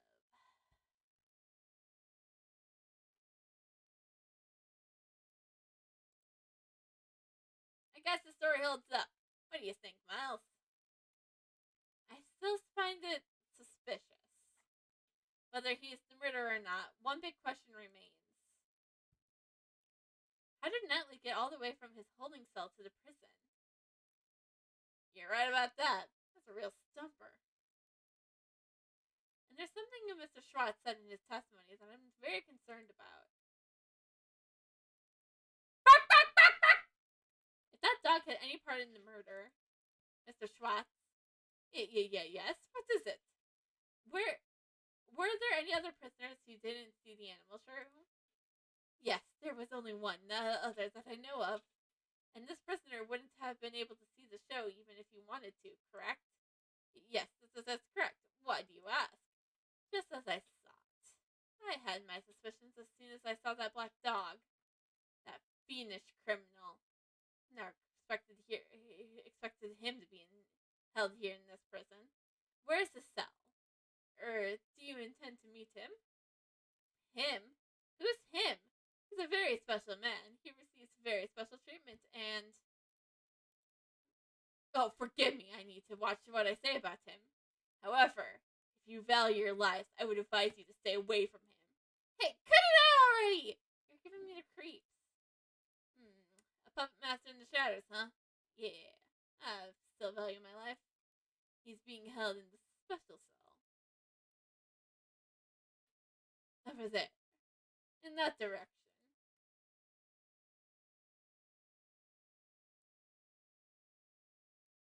The special cell. It certainly seems like he received special treatment. Okay, cool. The floor plan has been opened. So, just who is this him anyways? To protect my own life. All I can tell you is that he's the oldest prisoner here. My deepest apologies.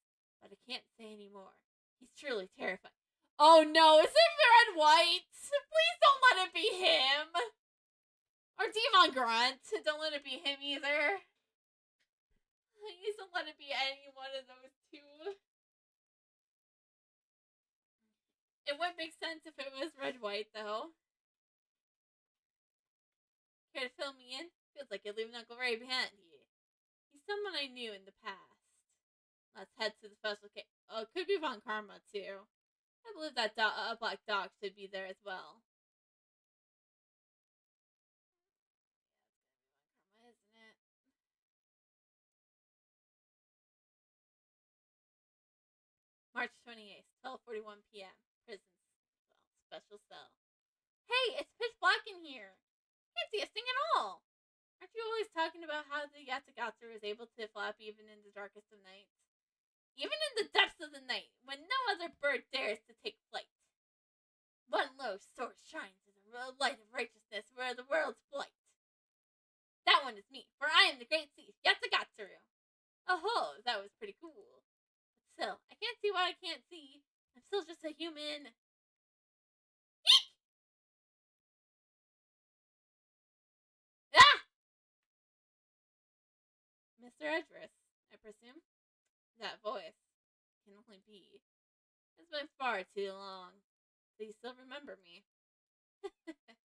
It'd be impossible to forget. Because it was you who did what none could do. And placed me here in this cell. Don't tell me that the dog is talking to you, Mr. Edgeworth. Is someone else in there? I can't see anything through. Down, boy. It's rude to be frightened to visitors. Here, allow me to illuminate this dark room. I still don't understand who this is.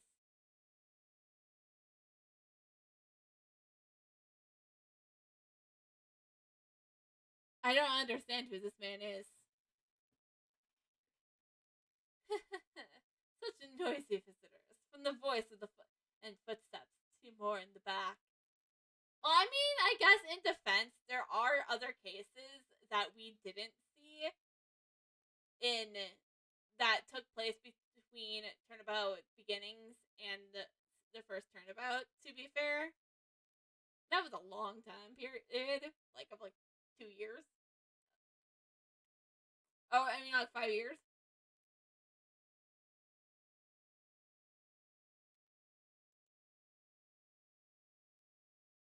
But it would be rude not to introduce myself. I am Sir Han Zugon. Mr. Edris and I. We are old acquaintances. This man is a former assassin. The blind assassin, Sherhan Dogon. His weapons were a sharp knife and a ferocious dog. His appearance is always accompanied by the sound of a bell. It's said that the ringing of this bell in the darkness is the last sound his victims hear.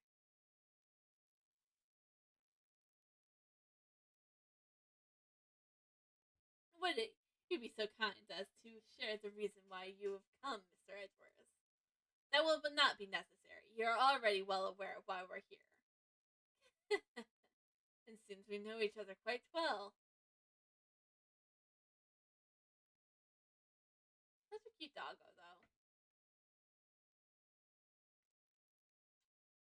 We suspect your dog of committing the murder.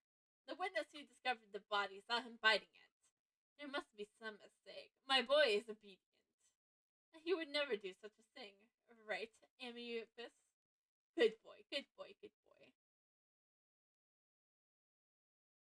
Yay! The button came back! Yay!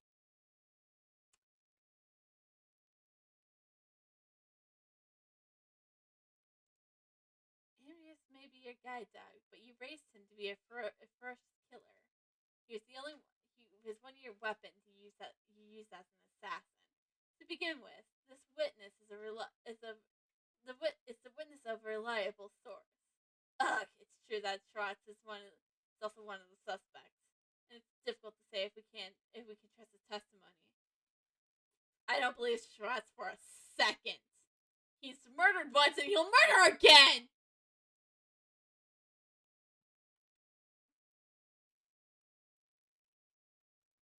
In any case, I think you'll have the wrong dog, right, Ambius? Right, boy? I wonder if he knows who the witness is. I would like to hear your alibi from 8 a.m. to 10 a.m. yesterday morning. During the animal show, I was in my humble cell the entire time. I took up with whiting recently. My focus was solely on the wood and chisel in my hand. The prisoners have free access to chisels in here. Normally, that's not allowed. The warden is a kind soul. She's given me special permission. Right, I forgot how special people can have special privileges. Kristoff, see what beauty gets happens when I play a Polish Justice before investigations. It was great. Yeah, like I said, as I said earlier, I kind of regret not playing. I do kind of regret not playing the first investigations before a Polish Justice. But the past is the past. I can't go changing the past, right? Just so I could play just to change what order of games I had played. I still probably wouldn't make a difference because even if I did go back in time, I'd still have the memories of both games. Kind ridiculous. Even 5 metal chisels would become deadly weapons in his hands. I started out by carving these Buddha statues, but I moved on to other shapes after the 647s.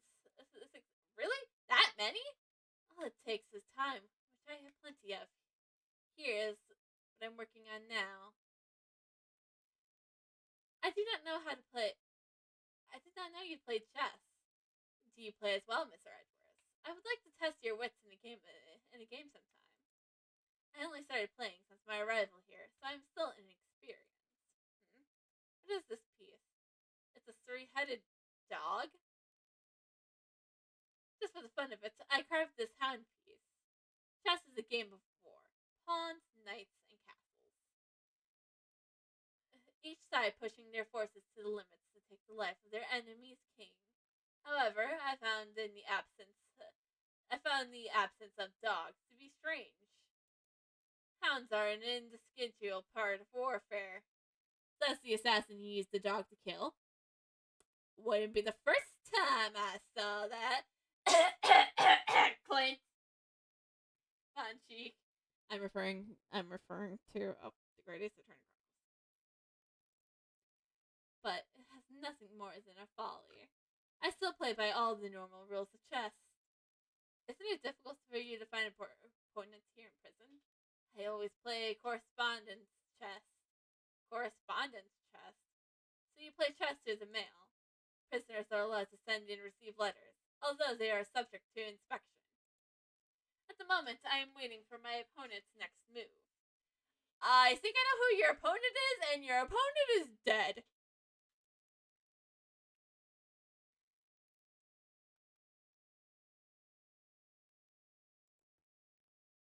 So he plays chess with people outside this prison. Do you know who was murdered? It was Horace Knightley. A most unfortunate lad. Your ears are as sharp as ever. They are all I can rely on. As I thought, he has full knowledge of everything that goes on in this prison. On second thought, he might be fortunate after all. Fortunate? How so? He committed a grave crime, but he was able to avoid punishment for it. An assassination attempt on the president. What a bold man! Assassination attempt? Hey, Mr. Edgeworth! Didn't Knightley just... He may have killed his own superior, but he never attempted to take the president's life. Are they trying to conceal that fact that... Trying to conceal the fact that the assassination was staged by the president? Whoa, whoa, whoa! Hold your horses.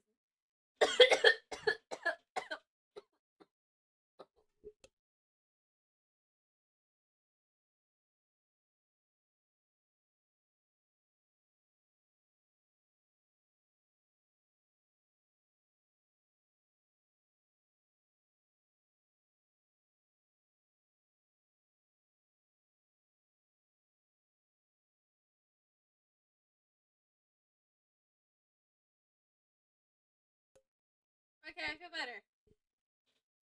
Whoa, whoa, whoa. Hold your horses. Knightley didn't attack the president. Montgomery was requested to defend him in court on charges of attempted assassination. You didn't know either, Uncle Ray? So they're trying to pin the whole thing on Mr. Knightley? Now I see why the PSC was taking action. Ah, so that's why they removed you from the case. That DPS guy was going to indicate him on charges of attempted assassination. In doing so, they would have twisted the truth. I'm good. In the great words of Apollo's justice, I'm fine!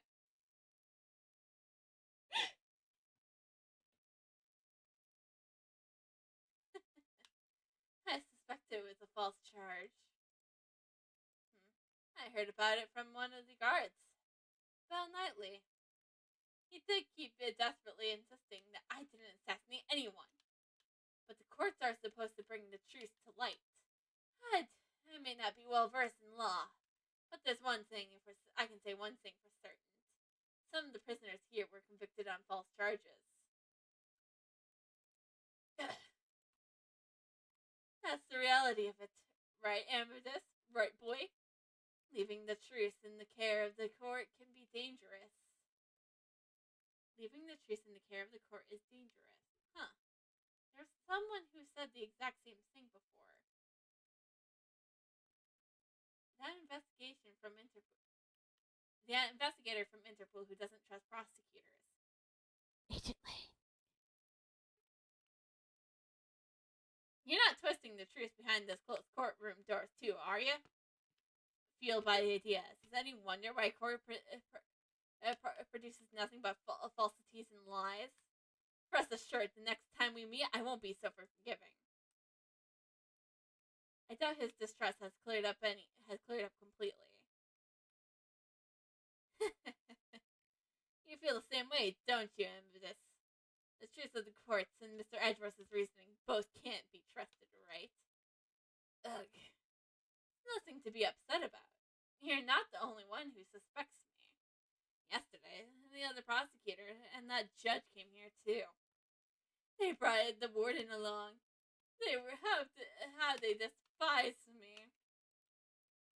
Oh, that must have been those two people from before. Prosecutor DeBest and Judge Courtney. They thoroughly inspected my room, but left without finding a thing. It seems they were searching for the murder weapon. 'Tis a shame. They searched the other prisoners' cells too, not just mine. Yet they were still unable to find anything. All that hard work was for naught.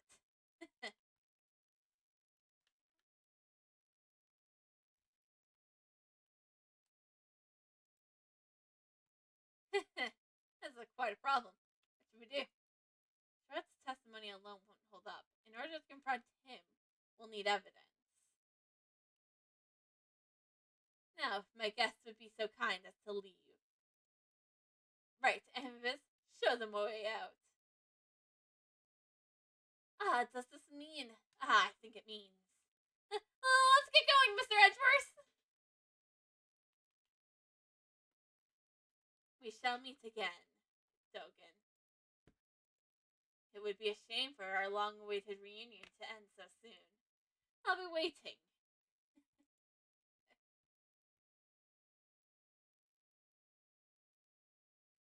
March 28th, 1:12 p.m. Prison hallway. Now then, we still need to find that murder weapon. Mr. Edgeworth!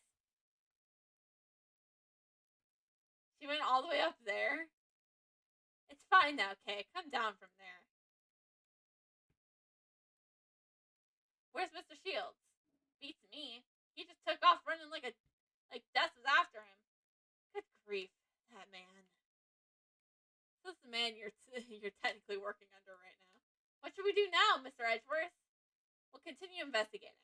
First, we should start by solving that one mystery. Natalie's body was found in the workroom inside the prison. However, he was supposed to be in the detention center's holding cell.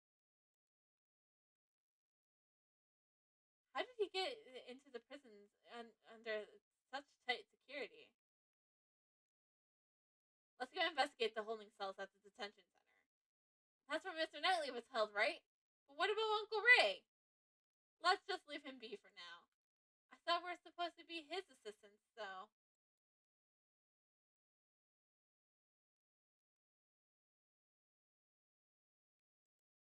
The victim cells in the detention center is this way. Let's check it out, Mr. Edgeworth.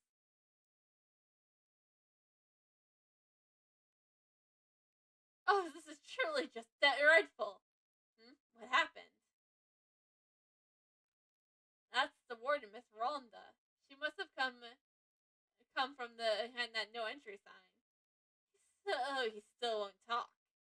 After all the trouble you went through to get the evidence transferred from the precinct? That's right. I don't know how many times I've tried. I can't report back empty-handed. That assassin sure is one tough cookie, huh? Did you just say assassin? Oh my. Pardon me, but were you talking about Shinhan dying just now? Oh, eavesdropping, were you? You naughty boy. Did you question him personally, Warden Rolanda? Not just him. I tried to have a heart-to-heart with all the prisoners and suspects. In my home, we're all family here. It's only fair I invite them to my warden's office. The warden's office. Oh, have you taken an interest in my room as well? It's just down that hallway, but outsiders are not allowed to pass this point. Down the hallway, so around there. Oh, it's such a lovely room. People do so enjoy being invited back there. I'm getting the sneaking suspicion that the warden is the murderer. Just the sneaking suspicion. I wish I had the splendid view of my precious courtyard. The courtyard. The courtyard of this animal-filled prison. I would sure love to see it.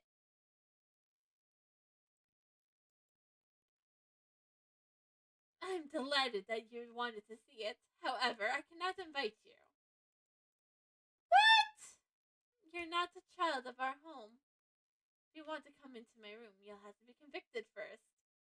It's a great see if I could easily make it happen. That's a rather high hurdle to clear. Goodness me, look at how we have been talking. I was just about to feed Allie her lunch. Allie? She's my favorite little angel. Now, if you excuse me, I must be off to the courtyard to Lou. Absolutely believe she's the murderer. I never got a chance to ask her about Dogen. Well, let's head over to Knightley's cell.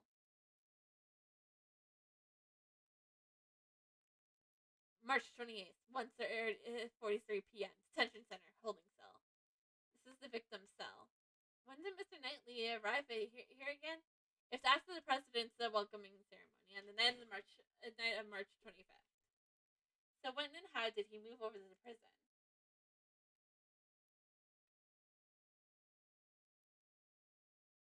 There might be some evidence that left that can still answer that.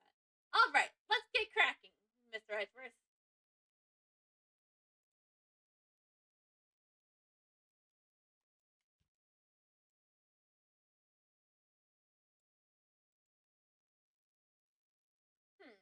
This reflection in the mirror. Ah! It's a security camera! A great thief's arch enemy.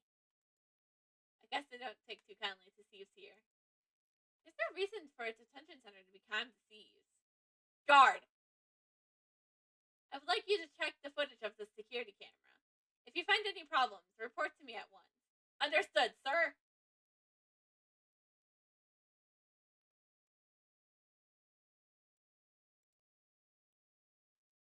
I won't rest until I've inspected every suspicious looking nook and cranny.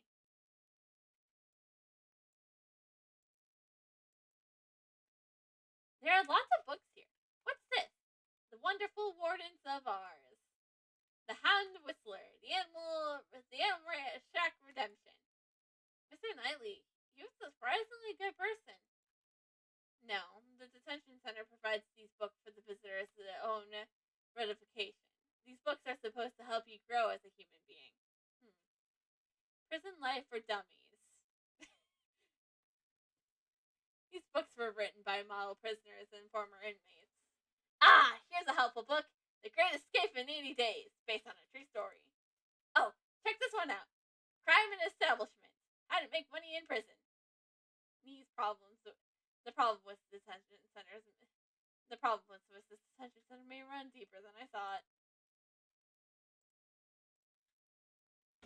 Ah! There's something on the desk! It seems that's some kind of memo. Let me take a closer look.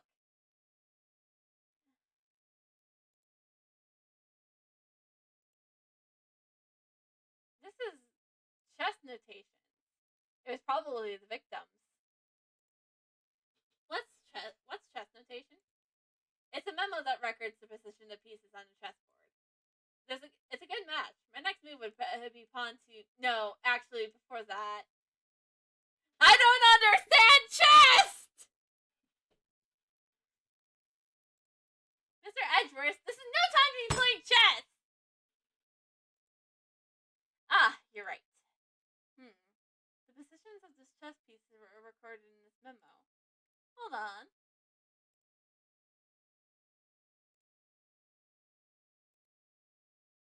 No, that's not what I wanted. Could it be?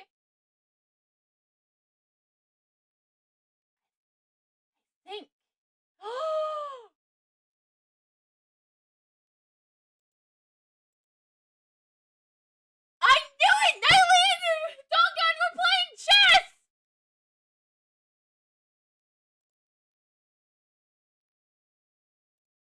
God, mystery solved. I feel like I've seen something similar to elsewhere. I should take a closer look at the evidence I've collected.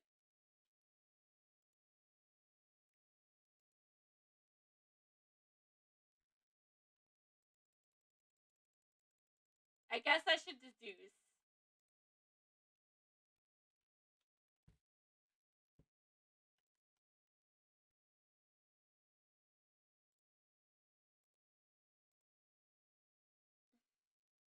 This chess notation. I've seen it before.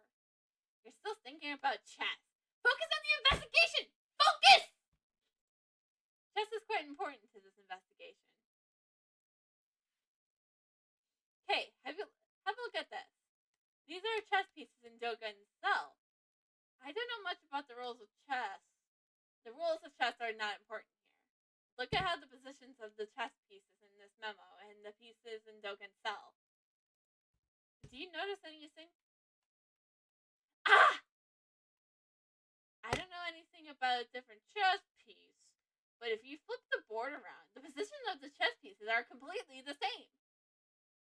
Yes, although the memo doesn't include the Cerberus chess piece, the positions of the other pieces are identical. What's going on here? I always play correspondence chess.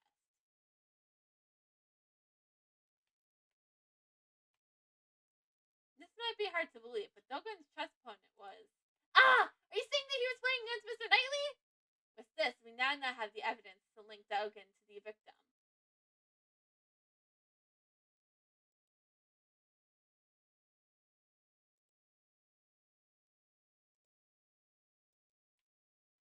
Mr. Edgeworth, is this a dining menu? You can choose your daily meals in this detention center. However, unless you have the money, you won't be able to choose whatever you want to eat. So got it. Bring your wallet. Bring your wallet when you get arrested. When you go commit crime, bring your wallet. I'm not condoning committing crime. Don't commit crime. Okay? In the end, the world revolves around money. Does this mean that the rich won't have to reflect on their crimes? Yes. Well, those who come here haven't been declared guilty yet. There are a few good people who don't need to reflect. Probably. Sounds like you're just making excuses for them, Mr. Edgeworth. Ugh.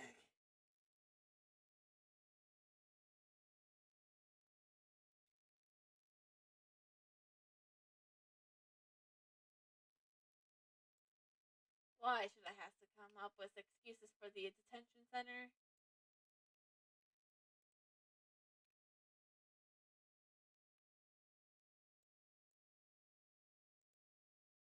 Windows with iron bars. There's no signs of tampering. It doesn't look like the criminal could have escaped through here. What if these iron bars are removable? Let me inspect them for future reference. Okay, now it's not the time for that. We're in the middle of an investigation.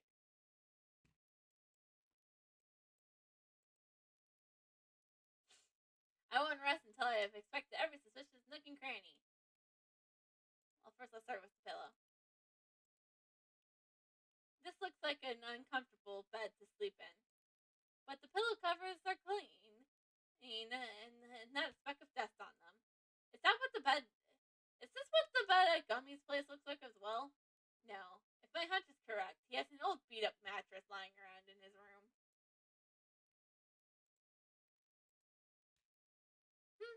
This newspaper. It's missing a few pages.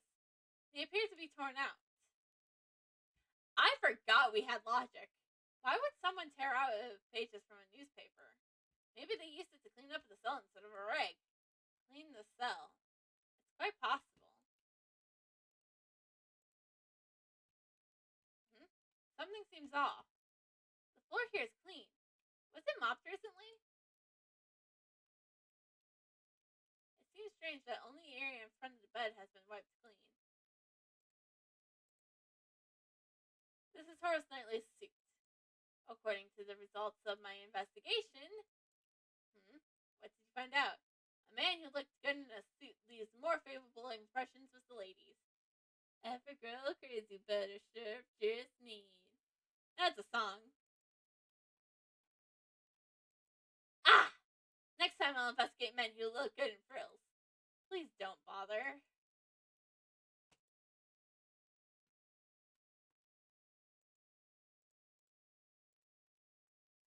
It's the only logic I have. The floor here is clean.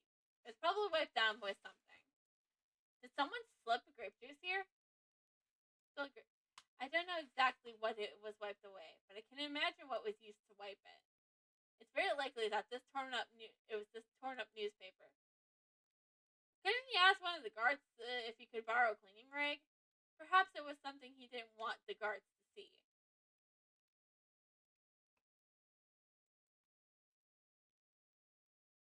Investigation complete!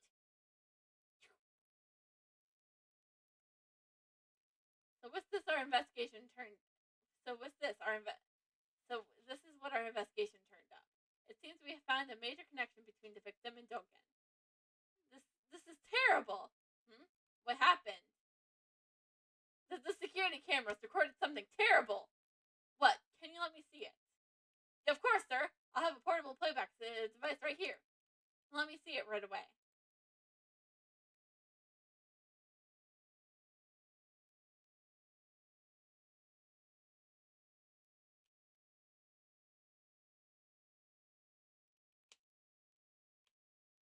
This black thing has got to be that doggy, right?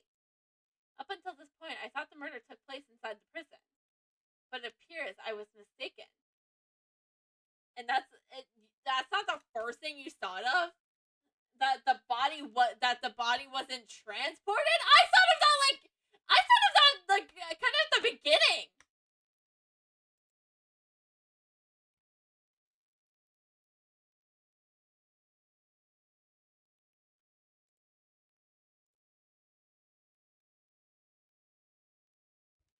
It was the detention center. Because I thought it was so weird that somebody who was technically was in prison was just being held for him to go into prison. But it would be weird that absolutely, I'm dead certain that the warden is the murderer. And furthermore, he was attacked from Dojin's dog. That's decisive evidence.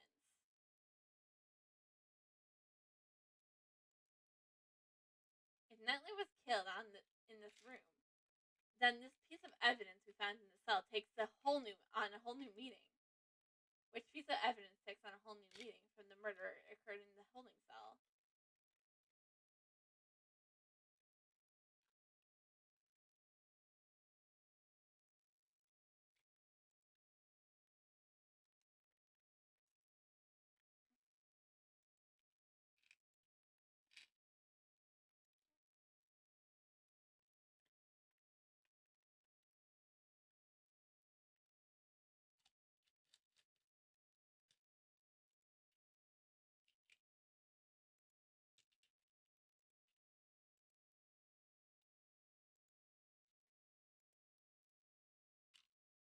Yes, the meaning of this evidence.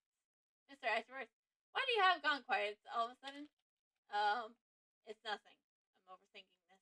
I am overthinking this.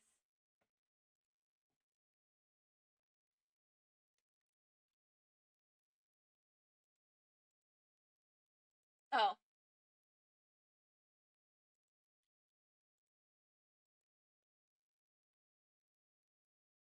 Oh. The white floor.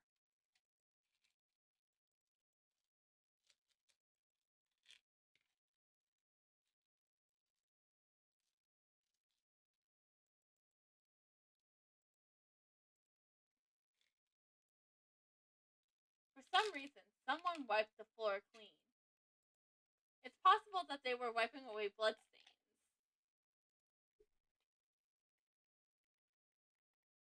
Thank you for your hard work. While I have your attention, may I ask for one more favor? What would that be? There should be a detective by the name of Dick Gumshoe in the detention center or the prison. I would like you to give him a message. Tell him to check this room for traces of blood and give the results to me. Yes, sir.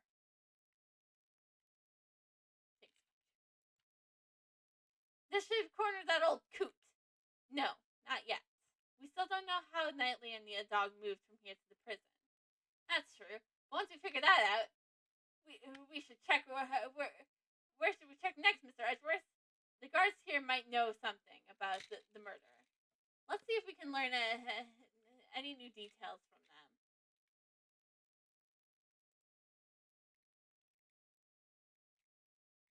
March 28th, 2:15, Dissension Senior hallway. All right, let's continue our What is Lang doing here? Oh, sorry to intrude. Seriously, what is he doing here? Well, if it isn't Mr. Prosecutor and the little lady. Good to meet you here. This man is Shilong Lang, an Interpol entrant. About 2 weeks ago, he was in charge of investigating one of my cases. I would have thought he would return to his native country of Zhengfa now. Agent Lang, what brings you here? Just some boring work. Nothing you need to know about. Ha! On top of a black dog, we meet a black wolf. Huh? You came alone today, Agent Lang. Usually, he would have a huge police force with him. Mr. Prosecutor, seems you've been busy these past few days. You're referring to this incident, the incident with the Zhengfa president? I would have thought you'd be involved in the security too. Ha! Our president doesn't even trust his own country's police force. Like it's a result of hiring a private security company. Laughable. Agent Lane doesn't trust the prosecutors or the courts. That's why he brings a large force of capable policemen early to investigate the crime scene. Yes, if you and your subordinates had been there, the result might have been different. My subordinates? Huh? They're no longer with me. What do you mean? They're not with you? Funny. Looks like I'm the lone wolf. I'm really a lone wolf now. Agent Lang, just what happened exactly? Didn't I tell you? It's nothing you need to know about. Well, be seeing you, Mr. Prosecutor. Mr. Lang, I wonder what happened. Yes, it troubles me too, but there's nothing we can do about it for now. Okay, let us continue with our own investigation. Got it. First, let's ask those guards a few questions.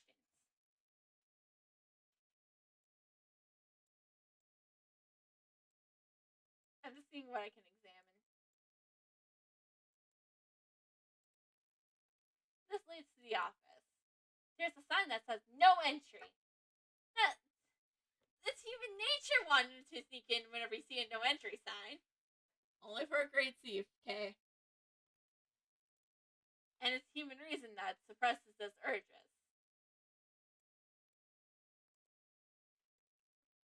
A bunch of trophies are lined up here. I'd like to hand out one of those trophies to some time. What kind of person would receive a trophy from a great thief? Obviously, the rope escape champion. But actually, if they had a contest, I'd be the champion. Where would you hold such a contest? User, have you seen a black dog around here? Of course not. If I've actually seen it, I wouldn't be standing around so carefree. Did something happen with that doggy? Okay, let's not press the matter any further. So Jurgensen didn't come by the detention center.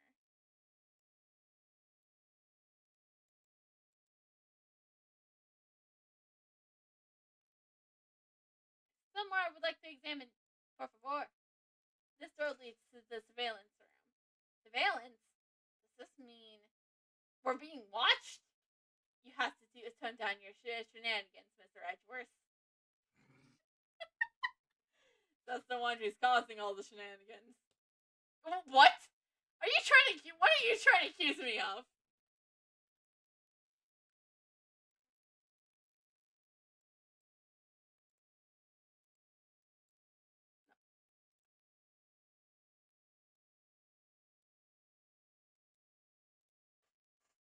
security gate with the metal detector.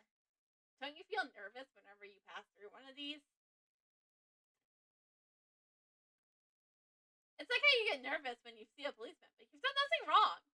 Perhaps you get nervous around the police because you're the self-proclaimed great thief.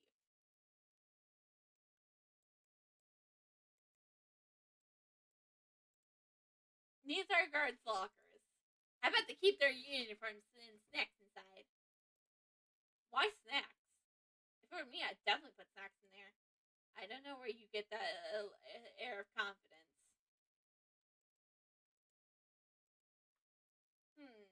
This is a difficult case. What's wrong? Is something troubling you? Sir, one of my uniforms has gone missing, but I'm certain that I placed it in this locker. Maybe the uniform grew legs and walked off somewhere. What kind of logic is that? And in any case, I wish you the best in your search. I'll be rooting for you. Yes, thank you for your support. Stolen uniform, eh? Oh, there you are. Mr. Shields, where did you go? Where indeed? I've been searching for you guys the whole time. Walking all around the prison is hard work, you know. That's strange, seeing you as you came from the opposite direction. I've got some new information. Want to hear it? Do you? We're your assistants, of course we do. You sure changed the subject quickly. I heard a little something from the guards. Seems Knightley caused a bit of an incident 2 days ago. An incident? You know how Simon said he came to visit Knightley, right? After the visit, when Knightley returned to his cell. Naturally, the guards escorted Knightley back to his cell. While the guards was unlocking his handcuffs, all of a sudden Knightley struck the guard and knocked him out. It seems like he was going to attempt a jailbreak. By the time the other guards arrived, the key to his cell had disappeared. But there's been no reports of Knightley's jailbreak attempt 2 days ago. Exactly. It's strange, isn't it? Right up until his death, he was still in his cell.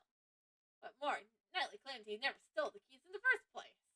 In fact, they searched his cell. The key was nowhere to be seen. Did the guard who was struck have anything to say? No one knows. He was taken to the hospital for a while he was still unconscious. He's still there now, it seems. So in the end, we still don't know what happened. Knightley's It's you! That voice.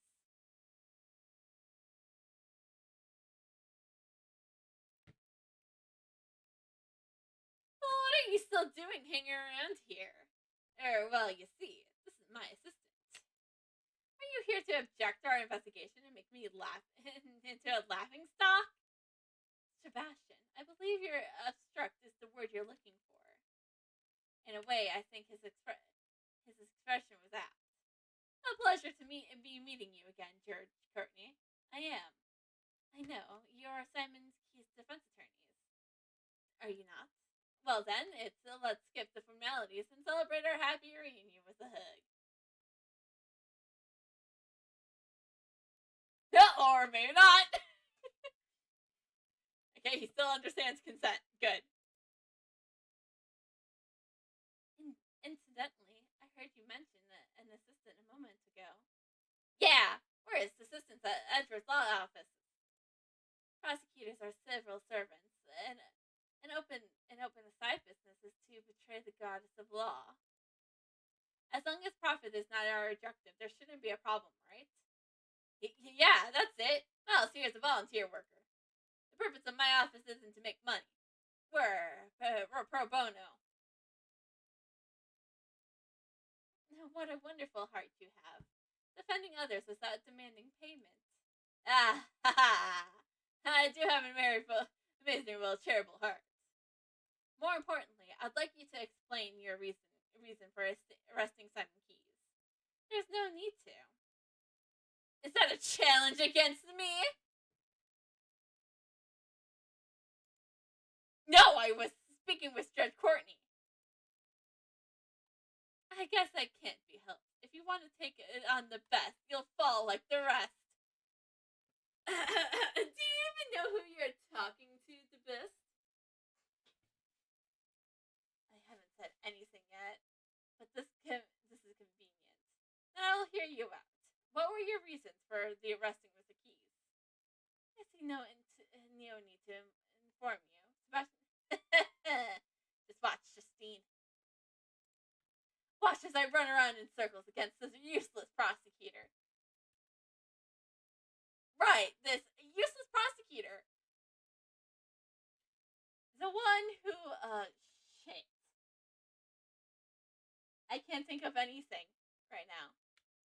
Because every time we saw Edgeworth, he lost. Edgeworth has lost like every case we've been in with him because we were always the defense. Wait, no. He did find Matt and Garde to be guilty. That was pretty great.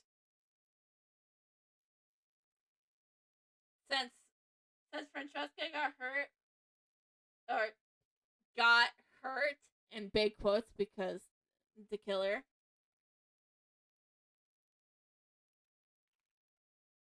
Edgeworth had to take over, so therefore he gets the credit for that guilty verdict. So ha! Or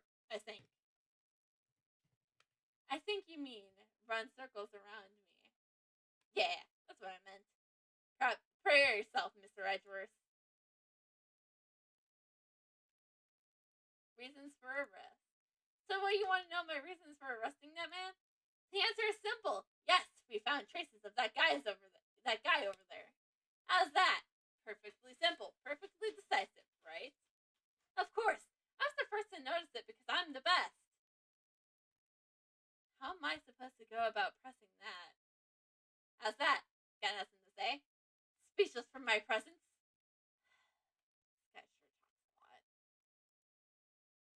So you're the one who arrested Mr. Keys, I take it. Mr. the Best, do you have the right to do such a thing? Well, obviously, it was the police who carried out the arrest. But since it was under my direction, shouldn't it count as my arrest? As I expected. It's difficult to deal with the both of them at the same time. However, her silence is troubling me. So what is she thinking?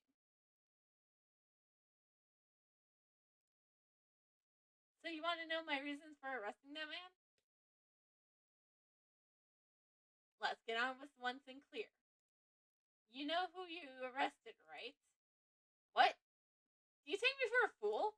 The one I arrested was Simon Keys, no doubt about it. I expected he at least understands that much. Obviously, we had a fatal reason for arresting Simon. Really? That's quite a surprise. So what is this fatal reason for the arrest? Are you attempting to lure information out of me through flattery? A good strategy, but I am afraid. I won't work on me. We have found vital evidence implicating Simon Keys. That's why Sebastian was trying to say. Yes, so because of this vital evidence, I had Simon arrested. An answer is simple, yes. We found traces of that guy over there. That guy over there. That certainly is vague. Well, don't they say the best hears one thing and understands 10. You're just being lazy. Explain it more clearly. Sebastian, it's all right with you. Would you please explain it to them in more detail? I'm sure that everyone wants to hear what you have to say. All right, we insist, Justine. We discovered that perhaps you didn't know the victim carried a chessboard with him. From it, we found that the suspect's Simon Keys' fingerprints. Well done, Sebastian. I bless you on behalf of the goddess of law. Please amend your testimony. Are you alright with that, Prosecutor Edgeworth? Yes. The victim carried out a chessboard. From it, we found Simon Keys' fingerprints. Surely it wasn't you who discovered the fingerprints. Hey, I'm just a prosecutor, aren't I? I leave that stuff to the forensics team. These fingerprints could be a problem. But was wasn't there a chessboard originally? Maybe I should take another look at the evidence.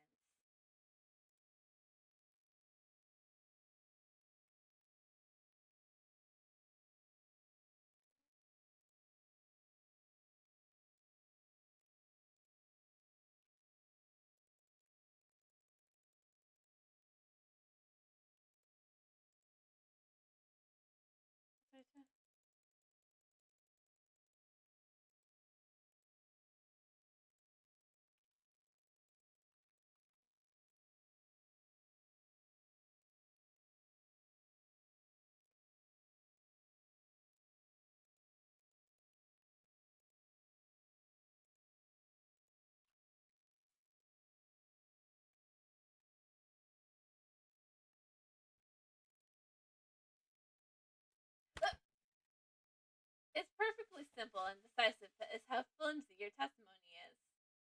What are you saying? You just can't keep up with my train of thought. It may be presumptuous of me, but allow me to explain. The fingerprints found at the scene belong to the guards and the prisoners, and the only ones that should not have existed belong to Simon Keyes. Yes, exactly. Do you get it now, Mr. Edgeworth? The real question is, do you get it? The other prints belong to the victim and the guard. Yes, only Simon's prints were unnatural. If there's other people's fingerprints, then there should be more suspects. Well, haha, I'm afraid that's not possible. And why is that? Certainly, if not for Simon Keyes' prints, there would have not been more suspects. However, his fingerprints should not have existed. That's right. After all, Simon is... Does he even know what he's talking about? He's neither a prisoner nor a guard, so naturally he wouldn't have been allowed into the prison. And yet he left his fingerprints. I think that's enough reason for arrest, wouldn't you say? Yes, well done, Justine. You're welcome.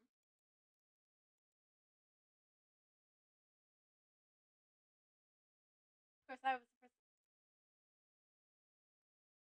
I'm just, I'm just gonna, I'm just gonna, I'm just gonna. I don't want to have to deal with this. Fuck!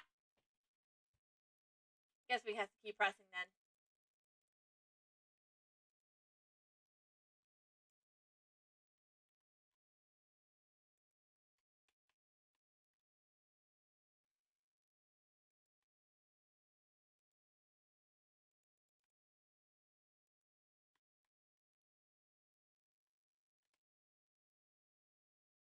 Also, you don't need to yell objections so loudly to showing the evidence otherwise.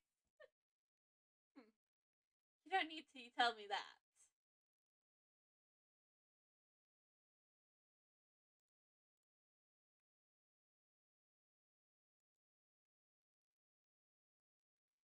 First one to notice. Do you have any proof? I noticed the very instance I saw the crime scene. Faster than the speed of light. It's the best kind of proof. And what does that prove? You still don't understand. But don't feel too bad. You're simply not the best, unlike me. I don't think I want to understand. My reasoning is faster than light. It'll take you a light year to get in short, I'm the best. If you realize that a light year is not a measure of time. Oh. Sebastian, a light year is a unit of distance. Oh, right! What? This isn't the time for this! What is he saying? Also, how old is he? 17.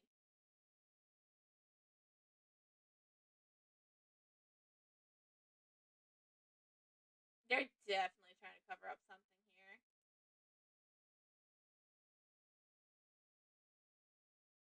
Doesn't seem like the type to kill someone.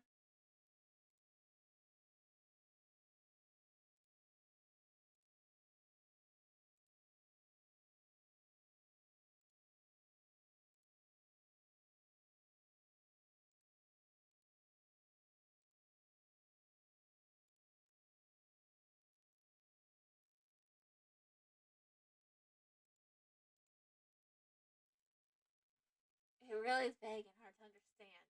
First, I have to teach him how to speak a language people can understand. Teach it to him, Professor Edgeworth. Obviously, we had a faithful reason for arresting Simon.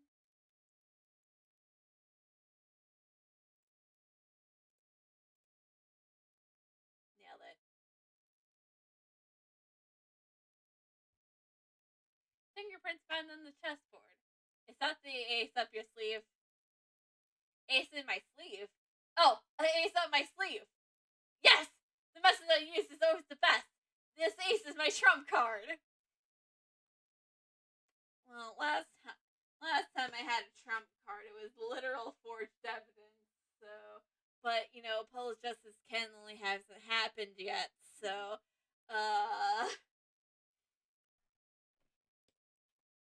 well then, allow me to show you that that's not in fact a trump card at all. Simon Key was the one who sent this chessboard to the victim in the first place. So it's only natural that some of his prints would be left on it. That took way too long. These fingerprints are hardly decisive evidence. Perhaps your arrest was a little too rash. Rash? To begin with, this incident occurred in the detention center in the prison. To suspect Simon just because he isn't a prisoner or a guard is a little unreasonable. But what? What's so simple all of a sudden? I finally get what you're trying to say. Rash! You mean we were too quick to arrest the guy, right? He was stuck on that? Sure, I was the first to lay eyes on him. And I was the first to notice the evidence. That was even faster. But I am not rash. Sure, Simon Keyes isn't a guard or a prisoner. But... Sebastian. Judge Courtney. What are you doing, Justine? Don't butt in like that. Pardon me, Sebastian. Yes, your words on the suspect are very interesting. However, shouldn't you get to the best part first? The best part? Why didn't you tell them? How about your wonderful reasoning regarding the murder weapon? Good one, Justine. Nice suggestion. Oh, are they going to suggest that the chessboard was the murder weapon? Mr. Edgeworth, listen to my first-rate reasoning. Will this reasoning explain why you arrested Mr. Keyes? I sure it will meet your expectations. Judge Courtney has just changed the flow of the conversation. Just what is she planning?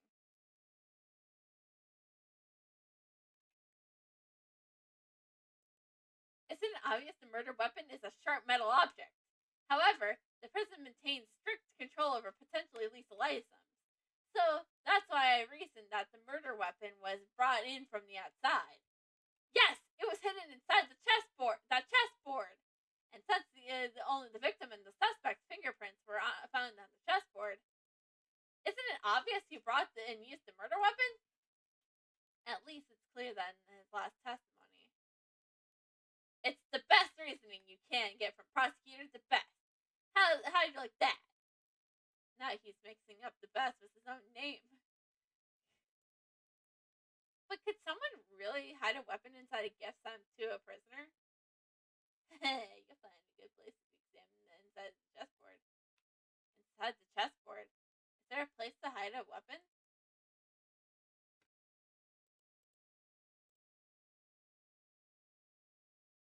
As I thought, there's only a chess piece inside. Wow, that's an annoying laugh. Inside the chessboard, huh? Perhaps I should examine it a bit further. There is. The top handle is removable. That's quite deep. Yes, there is more than enough room to hide a small knife.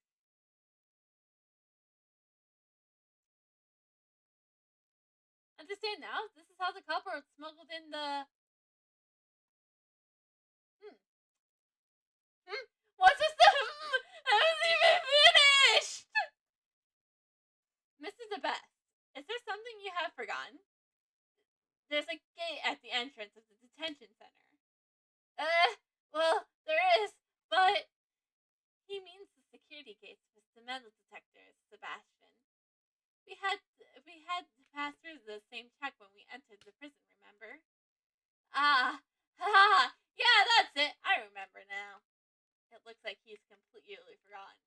It would be impossible to smuggle a sharp metal object into the detention center. Therefore, your reasoning had never held from the even from the very beginning. That gate only is only used on people. In other words, packages sent to the detention center undergo a simpler check. So they don't use a metal detector for that? This is not. This should never have happened. It seems the guards were too careless.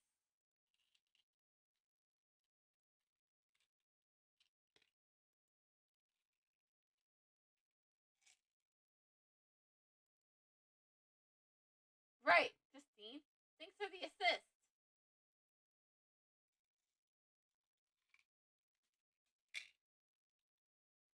I want to say they're relatives or something.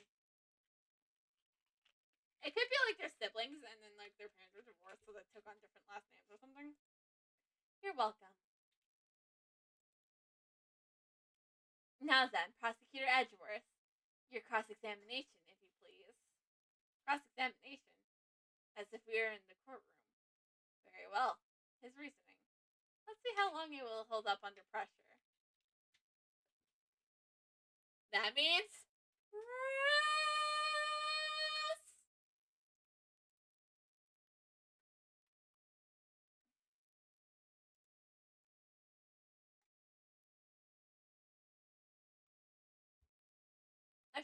a sharp metal object. Do you have proof on that? Didn't you see the victim's wound? Worthless prosecutor. The fatal blow was the stab to the throat. Objection. And a knife perfectly matches up with that. There can be no other explanation. It seems they don't know about that piece of information yet. Ha ha! Nothing to say. Speechless, are you, Mr. Edgeworth? Right next. There's plenty more reasoning.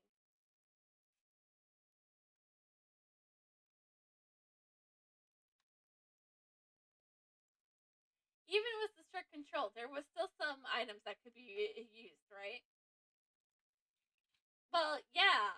Things like grooming scissors. Of course, there's more to this, right, Sebastian? Exactly. At the time of the incident, the only one was being borrowed. However, there's no reaction when we tested it for blood. Those would be scissors, Mr. Stratz. Those would be the scissors Mr. Stratz was practicing with. So the inside of the prison was completely clear of sharp implements. So that's why I had reasoned that the murder weapon was brought in from the outside. Can you be more specific about where it came from? Of course I can. It didn't come from inside the prison. Is he trying to sound smart? Simon Keyes brought it in. That's what we meant. Me. Mr. Edgeworth, can't you even figure out that much? I'm disappointed in you. And you've disappointed me from the start. So Simon brought the murder weapon. But how you ask? Yes, it was hidden inside that chessboard.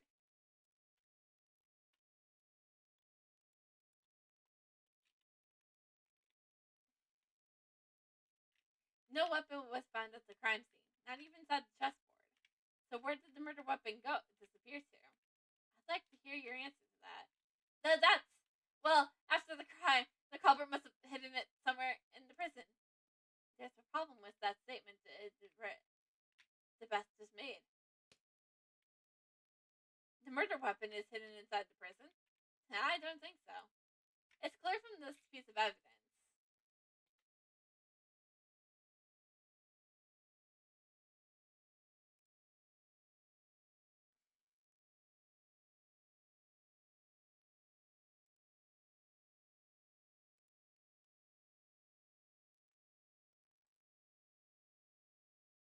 What? That's your proof? Indeed, this makes it clear.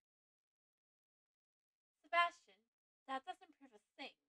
Oh, I knew it. Gah! That wasn't right after all. Well then, if you have proof, well hurry up and show it. I must have evidence that shows the murder weapon is not inside the prison. Mr. DeBest, this evidence proves it. It shows that the murder weapon can't be inside the prison.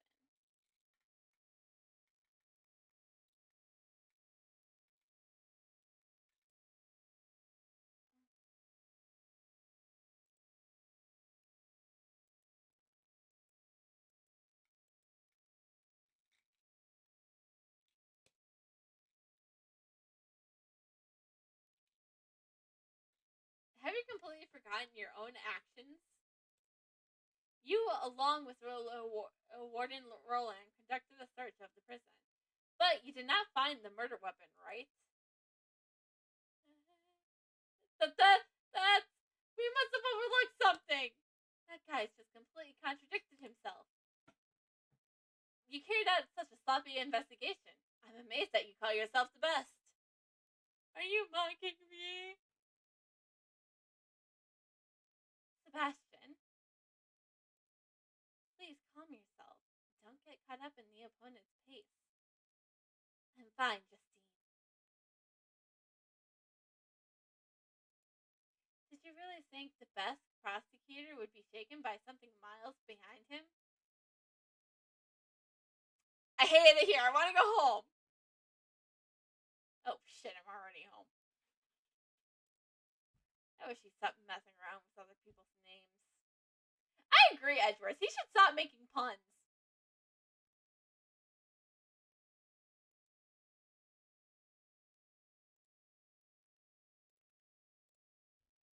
Oh, in that case, Kay Faraday's a fair way ahead. Get out, Kay! Kay, don't get caught up in this too. Yes, if my best investigation didn't find anything, then there must not have been a single weapon in the prison. In that case, there's only one possibility. The criminal must have taken the murder weapon with him when he left the prison. Objection, the best! So it's only natural when we didn't find it there. Yeah. There was no way the culprit could have brought the weapon out of the prison. And this piece of evidence shows why.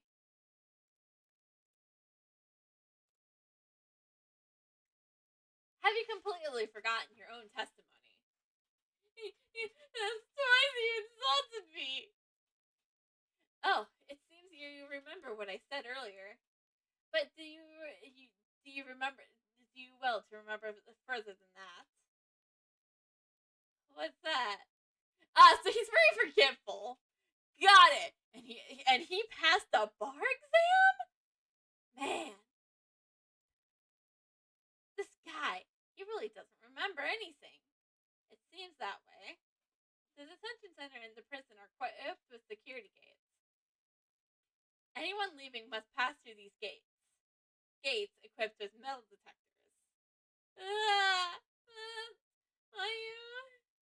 Looks like he remembers now. Yes, there's no way someone could have brought the murder weapon through those gates, and so the criminal could not have taken it out of the prison either. So then, Prosecutor Edgeworth, do you know where this murder weapon went to? Perhaps the weapon is still inside the prison, but we couldn't find it anywhere in the prison. The reason you didn't find it is because you believed it was a sharp metal object. We saw the very moment Mr. Knightley was attacked, after all. If you can say that much, then could you please enlighten us? What would you say if the murder weapon is what would you say the murder weapon is in this case? From this piece of evidence, the murder weapon becomes obvious.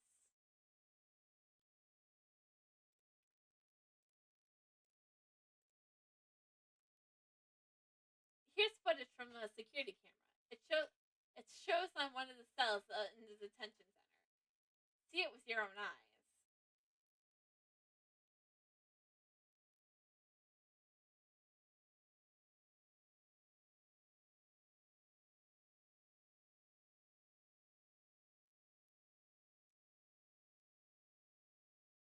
What? This clearly shows the moment the victim was attacked by a black dog. I believe this is sufficient proof, wouldn't you say? Indeed, this is vital evidence. Horace Knightley was killed in the detention center by that dog. After that, the body was moved to the prison workroom. Our witness claims that he had seen the dog in the workroom when the body was found. Of course, a dog couldn't have planned this crime on its own. However, there is someone who could have.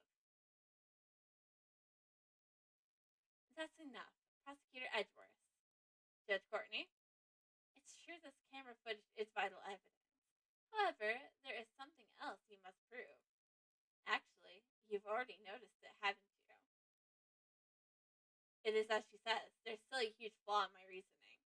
If that black dog is a prisoner's pet, how is it able to move between the detention center and the prison? Ah! Damn. I kind of like this guy, but I also kind of don't. What will we do, Mr. Edgeworth? I still don't know how the dog managed to move from one place to another. I knew it. What? You're one to talk. You don't know either. If you didn't solve this mystery, I'm afraid I cannot accept your logic. If this was a real courtroom, I would call it for a recess now. What? Wait! I'm not finished yet! Court has been adjourned. Leave at once. This isn't a courtroom. Well then, as I said, court is adjourned. I can't prove my argument, but this isn't the same case with Mr. Keyes. Whatever do you mean? Just as I don't know how the dog entered the detention center. You also don't know how Simon Keyes entered the detention center in prison. Although he came to visit the victim, he was an outsider to the prison. Don't you think that it would be difficult for him to commit a crime inside the prison? Judge Courtney, now the burden of proof of lies with you. It shows evidence that Simon Keyes entered the prison. You want me to present evidence? I'm happy to oblige. What? Does she really have evidence? It's about the time I told you. Now I know the basics of your reasoning, Prosecutor Edgeworth. What is she thinking? It seems you don't even know Simon Keyes' real occupation. He's a circus performer. He was in the animal show, wasn't he? A circus performer? Yes. Have you ever heard of the Very Big Circus? God damn it, I have to deal with that again. God damn it! Are we done with the circus love triangle? I thought we were done with the circus love triangle! Circus. But of course, yesterday was the day that I wouldn't have missed for the world. Wouldn't have missed for the world? Do you have some kind of important meeting? Oh, heavens no, I despise meetings. It was the animal show, of course. It seems you have realized. On the day of the incident, the animal show was being performed at the prison. And the show was put on by the Very Big Circus. So then, do you mean Simon Keyes entered the prison as a staff member of the animal show? That we know for a fact. This woman. She's been concealing this fact the whole time? She only planned to reveal after hearing my reasoning? Come to think of it. What are you doing, Justine? Don't butt in like that. Pardon me, Sebastian. Yes, your words on the suspect are very interesting. However, shouldn't you get to the best part first? Mr. Sebastian was going to say it then, but she stopped him. How do you like that, worthless prosecutor? You didn't do anything. Well then, now it's really time for a recess. I'll end with some advice. I've already doubted your abilities as a prosecutor, which is why I relieved you of your authorities. You best not forget that. What are you trying to say? The PIC can take away your badge. If you fail your badge, I'd advise you not to show your face before me again. Is that a threat? The goddess of law is merciful, but that doesn't mean you can get away with everything. And one more thing, I must digress. I suggest you stop with this defense attorney act. That's none of your concern. I don't intend to abandon a case I'm involved in so easily. For defense attorneys, a relationship with mutual trust with their clients is vital. It's very different from the way of a prosecutor. In any case, you didn't even know about your client's occupation. Well, I'm only the assistant! Well then, I must be going. May the blessings of the goddess of law be upon you.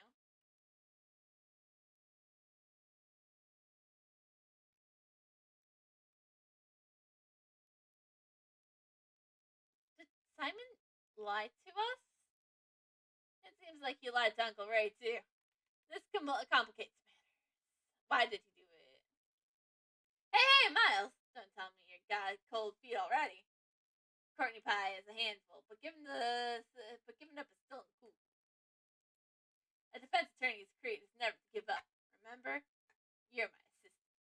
Of course, I don't plan on giving up either.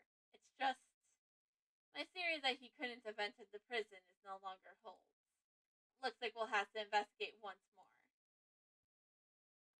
To be continued.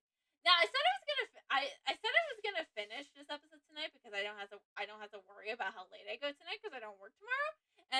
But my voice is very sore.